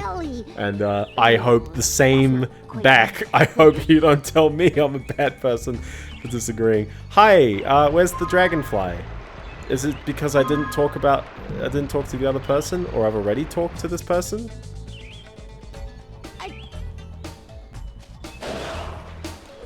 or this is just not working and the entire Dragonfly is glitched. Let's go back to that middle one for a moment. This is the perfect way to end this game for the day. Just be like, yep, this Dragonfly is just hard glitched. I worry this game has the Donkey Kong 64 effect where it actually starts to degrade really hard, like after so long. Donkey Kong 64, it takes a real long amount of time, but that's what the expansion pack's for. It's like technically they could have maybe fit like most of the game in 4 megabytes, but like the memory leaking was kicking in a bit too hard. And that's always fun. There's quite a bunch of games that are a bit fake until you make it. There you go. Hi there. That was cold. But you saved my kite, so I guess I should thank you.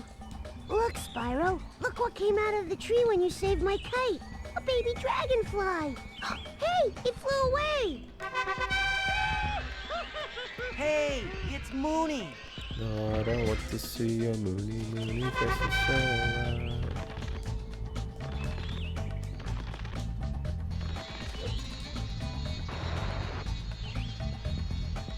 Looney Tunes.